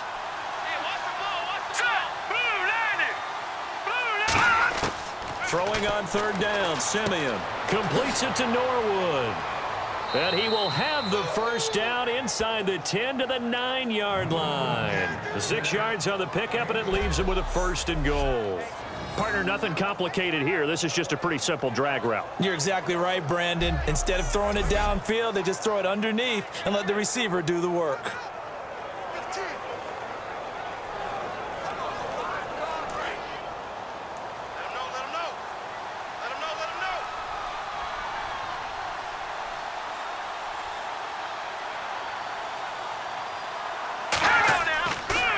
Try and run with Booker. at the line of scrimmage and taken down. They'll say no gain on the play, and it'll be 2nd and goal. No gain on that run, and while this team is down, they're not out of it by any stretch of the imagination. Maybe you just have to think about different style of running in order to get this guy going. Let's go. Blue, landed. Hot. They'll run it now out of the gun. And he'll work his way closer to the goal line as he's got 5 down to the 3. Well, you're going to have to stretch for this one. This is 4-down territory. They've got to get it in with the deficit that they're facing. Absolutely. It's not the 4th quarter, but still, I think you can't be thinking 3 here. No, if you do that, you might as well go ahead and fold up on this one, but I don't think they're built like that. Now Simeon on 3rd and goal. And he'll take it into the end zone for a Denver score. Demaryius Thomas from 3 yards out. And the Broncos use the short field to their advantage as they cash in for 6. So on 3rd and medium, they dial up the pass, and it works to hit the end zone. And it's really not a surprise to me. That's a throwing down in the NFL because of how tough it is to run the football. But what offenses like to do is still show run formations to make them respect it and throw out of those. In this case, they took a nice shot at the end zone and made it pay off.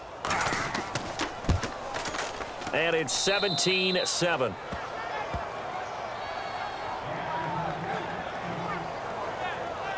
That time a 6-play drive, and it culminates in a touchdown by the Broncos.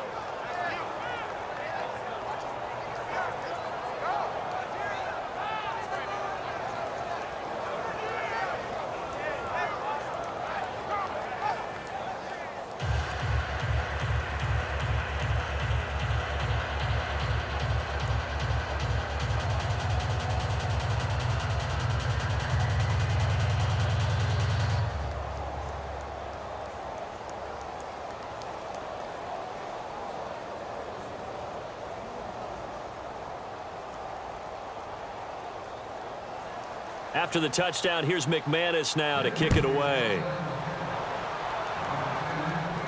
This will be fielded at the 6. And a nice return sets him up pretty good here at the 30-yard line.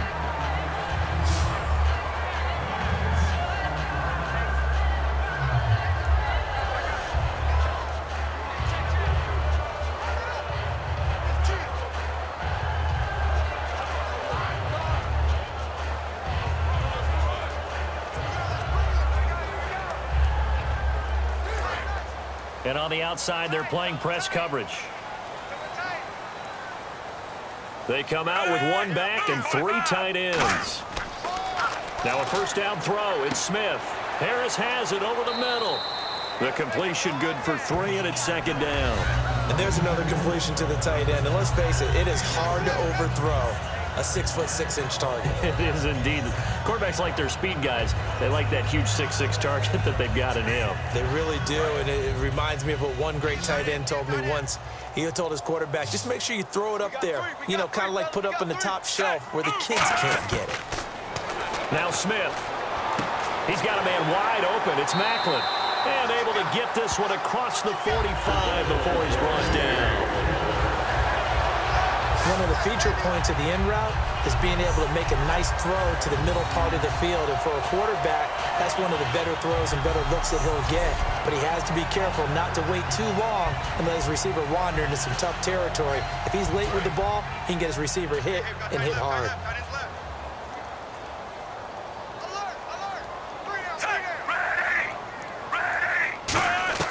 On 1st down, it's Smith.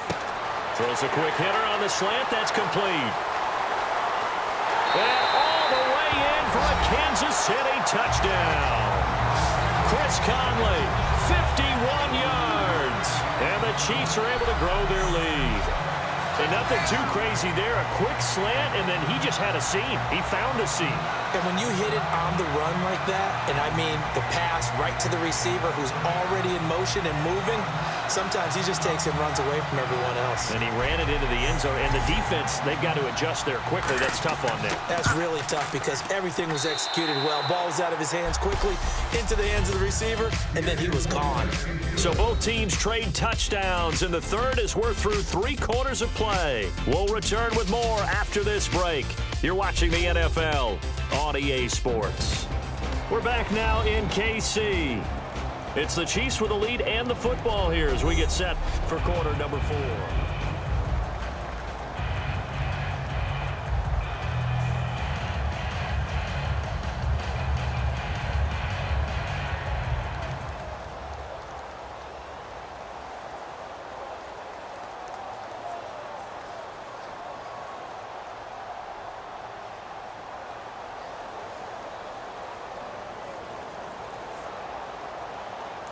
Santos out now. He'll kick it away.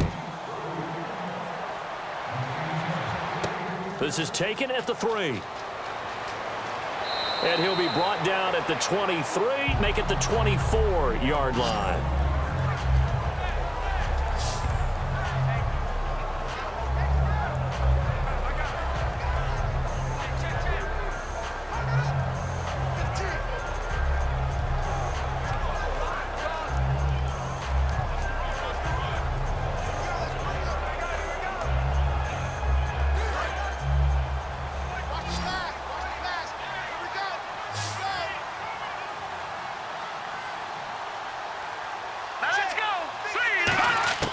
Now a first down throw. Simeon over the middle, and it's incomplete. Devontae Booker, the man he was trying to get it to. And it's second down.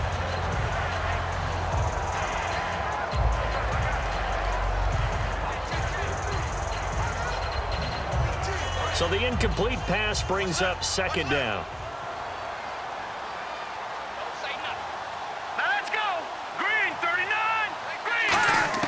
Second and 10, Simeon again, surveying the field. And he'll be hit as he releases it, and that'll fall incomplete. The good signal callers would never go back in the huddle and play the blame game because they need those guys to protect him.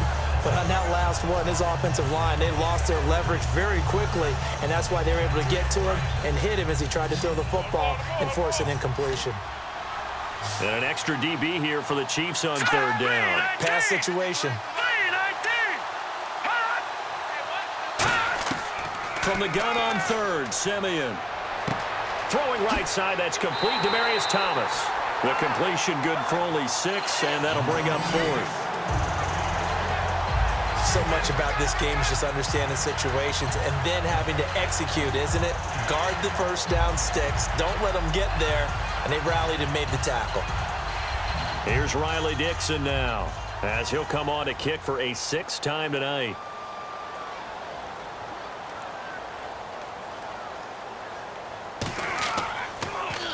His first punt, 45 yards. This looks good as well. And this will be taken at the 13. Nice job bringing that one back. 14 on the return. And out will come the offense as they take over.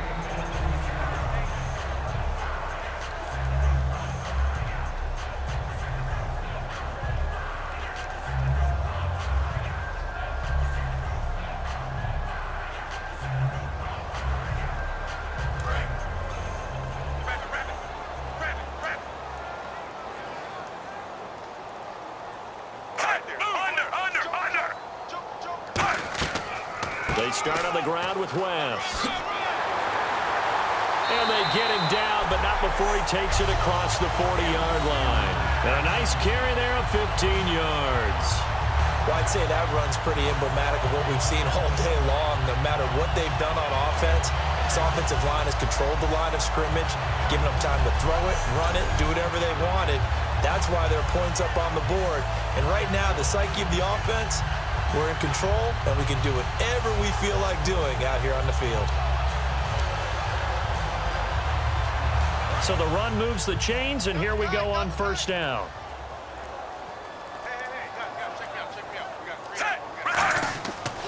And they'll go ground game here with a tailback.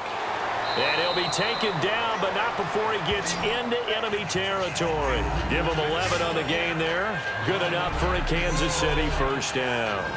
When a coaching staff sees their team run the ball this successfully in the fourth quarter, they're really excited because you can plan for a running game all you want and want to press that advantage when you get it.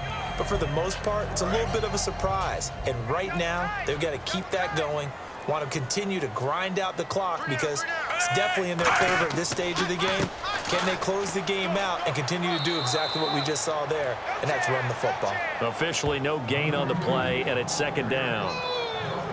In a 3-4 defense there and against the run, a lot of responsibility can fall on that nose tackle.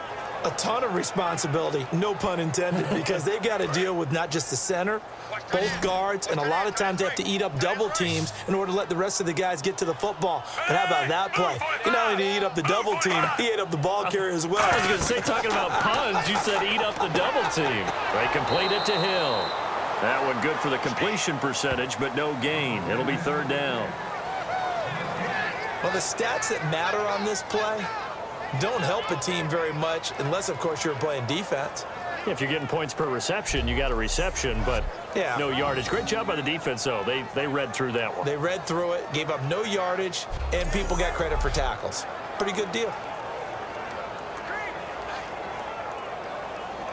So still a full 10 yards to go here for the offense on third down.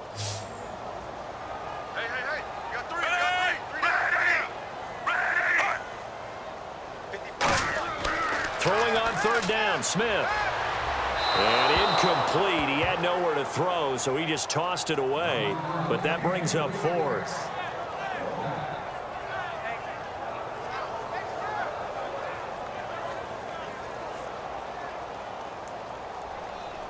Here's Dustin Colquitt now as he's on to punt for Kansas City.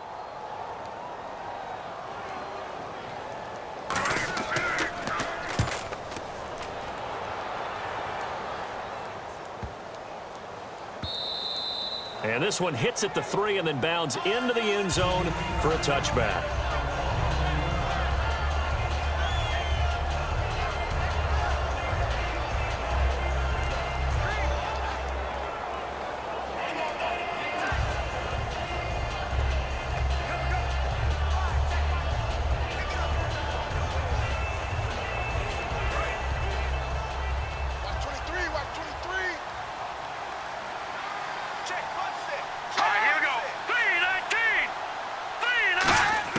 On first down, Simeon. And caught right side, Green. That throw good for 4. It's second down.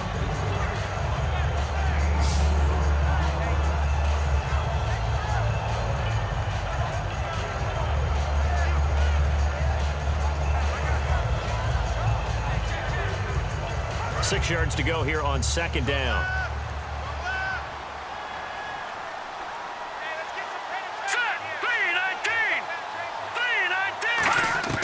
To throw on second is Simeon. Drops it underneath for Booker. And he'll get it up to the 33-yard line. They get 9 out of that one, and as a result, the drive continues.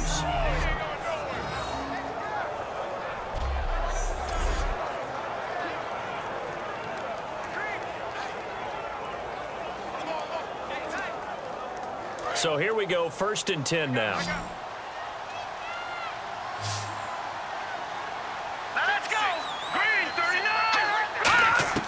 Simeon on first down. And he goes out of bounds just shy of the 45. 10 yards on the pickup there. And it'll be good for a Denver first down. And this hasn't been the typical game, no doubt, for Emmanuel Sanders. They've really limited him. He's one of those players that provides a real spark when he gets going. And when he does it, it's felt by the rest of the team. And they're feeling it in this one because right now they're trailing. So the offense has it 1st and 10. They come out 5 wide, 3 of them to the right side.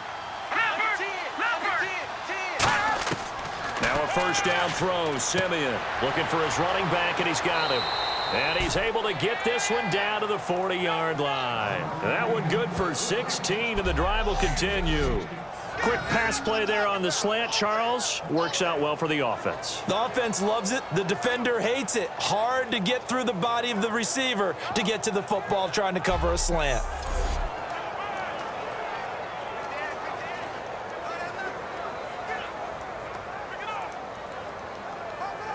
Getting late in the fourth now, Charles. 2-minute warning just around the corner.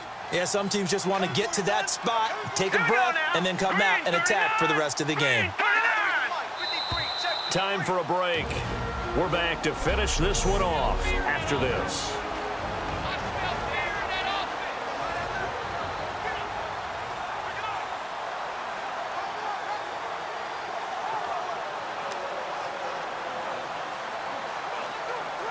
So it's Bronco football as we get you reset here. And let's see what they've come up with offensively after having time to talk it over. On 1st and 10, Simeon. Sanders has it over the middle. And he's going to get it down to the 33-yard line here. 7 yards, the pickup on the pitch and catch. Looking to speed things up here, going with some tempo. To the air again, Simeon. And no escaping this time as he'll go down. They got him for a sack. Tomahali able to get in there and take him down for a loss of 3. Throwing on 3rd down, Simeon. Finding time. He's going to let it fly. Got his man. It's Thomas. Touchdown, Denver. Demaryius Thomas, touchdown of the night. And the Broncos cut into that lead. And that touchdown puts us in a position to have a discussion, doesn't it?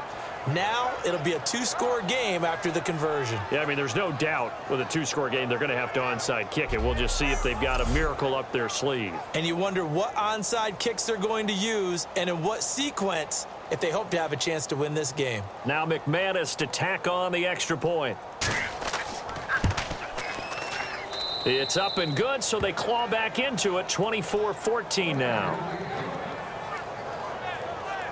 So that winds up a 7-play drive all told. And it ends with a Denver touchdown.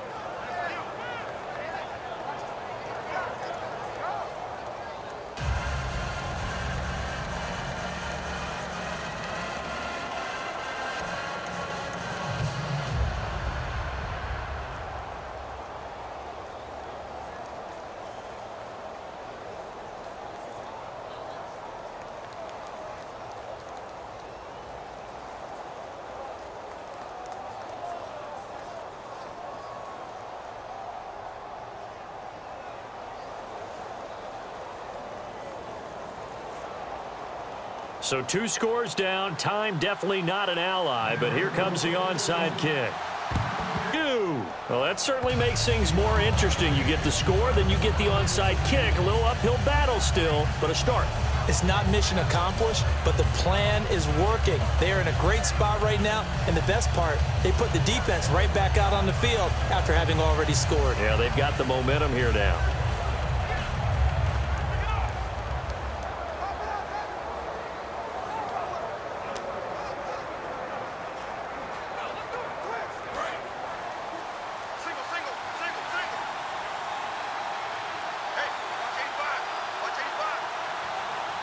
They come out 5 wide, 3 of them to the right side. Simeon now to throw. He's going to flip that out to the flat. It's complete. And he'll get up near the 45. They'll spot it at the 44. And the offense moving quickly to the line. Now Simeon. He's got time. Left side here to Sanders. And he'll go down right around the 47 this time. Now hold everything here. We're going to get a timeout by the offense. It's just their first. They've got 2 more to use.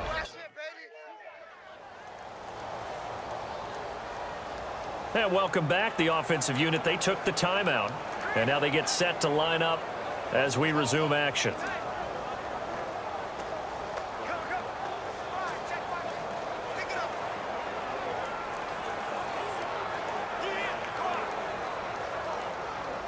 Let's see what they go to here on 3rd down and 6.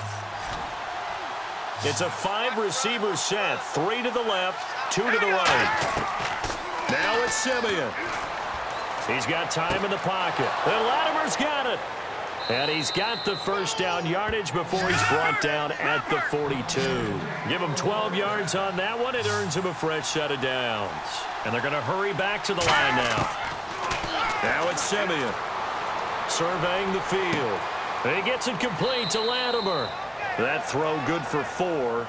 It's second down. I know many people like to throw to the tight end, maybe in a little flexed out position because he creates mismatches with his size. But slot receivers do the same thing with their quickness, their speed, and their route running savvy. Second down now after the pass completion.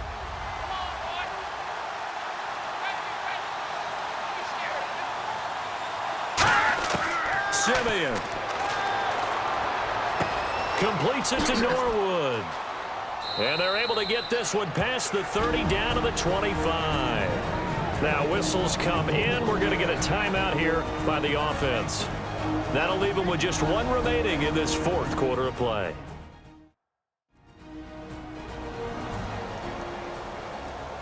So the offensive unit called the TO, and now we are ready to resume play.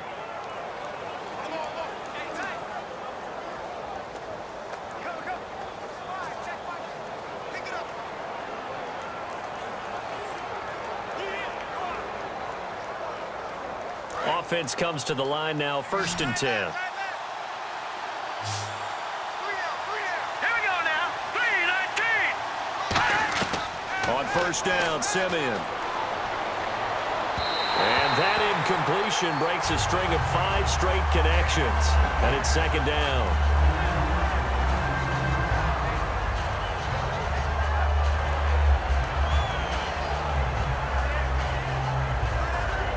So 2nd and 10 here. Looking to jam the receivers at the line here. Press coverage look defensively. Again, we'll see the pistol here. On 2nd and 10, Simeon. And seeing nowhere to throw, he chucks this one away from harm. Incomplete. Now it's 3rd down.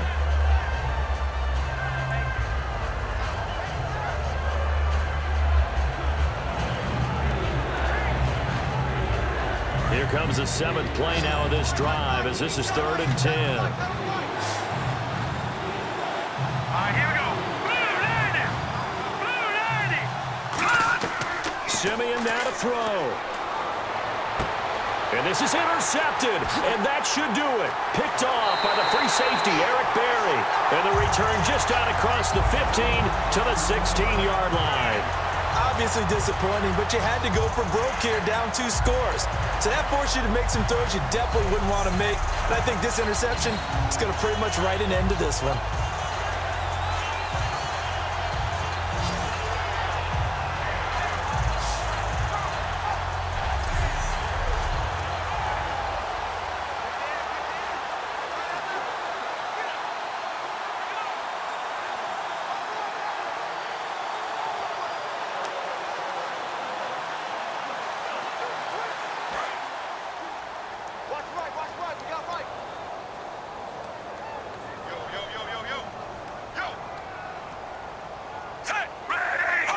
The D can only stop it one more time as they take the knee.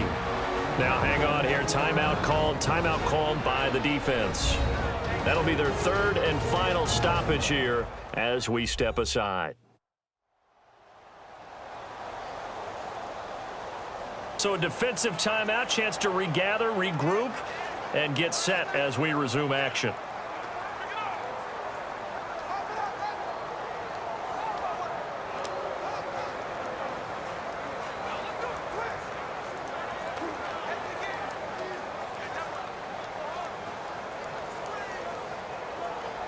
And the offense behind the chains here, a touch on 2nd and 11. Hey, D-line, let's get in there. Let's get in there now. They come up in an offset eye, and they'll run it here. And he's able to get up here to the 26. It'll be a gain of 11, and they'll be faced with a 3rd and inches.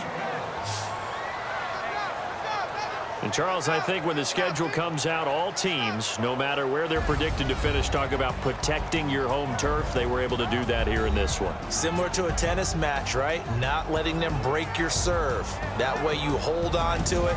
They got it done, and they feel very good about that victory.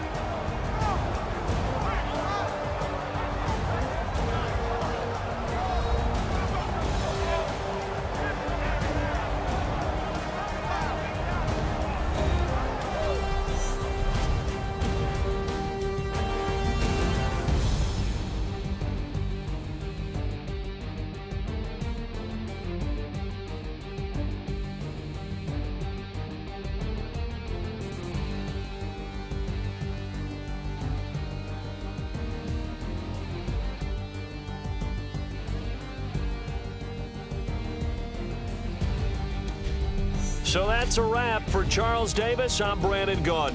And this has been a presentation of the NFL on EA Sports. For more, check us out at easports.com.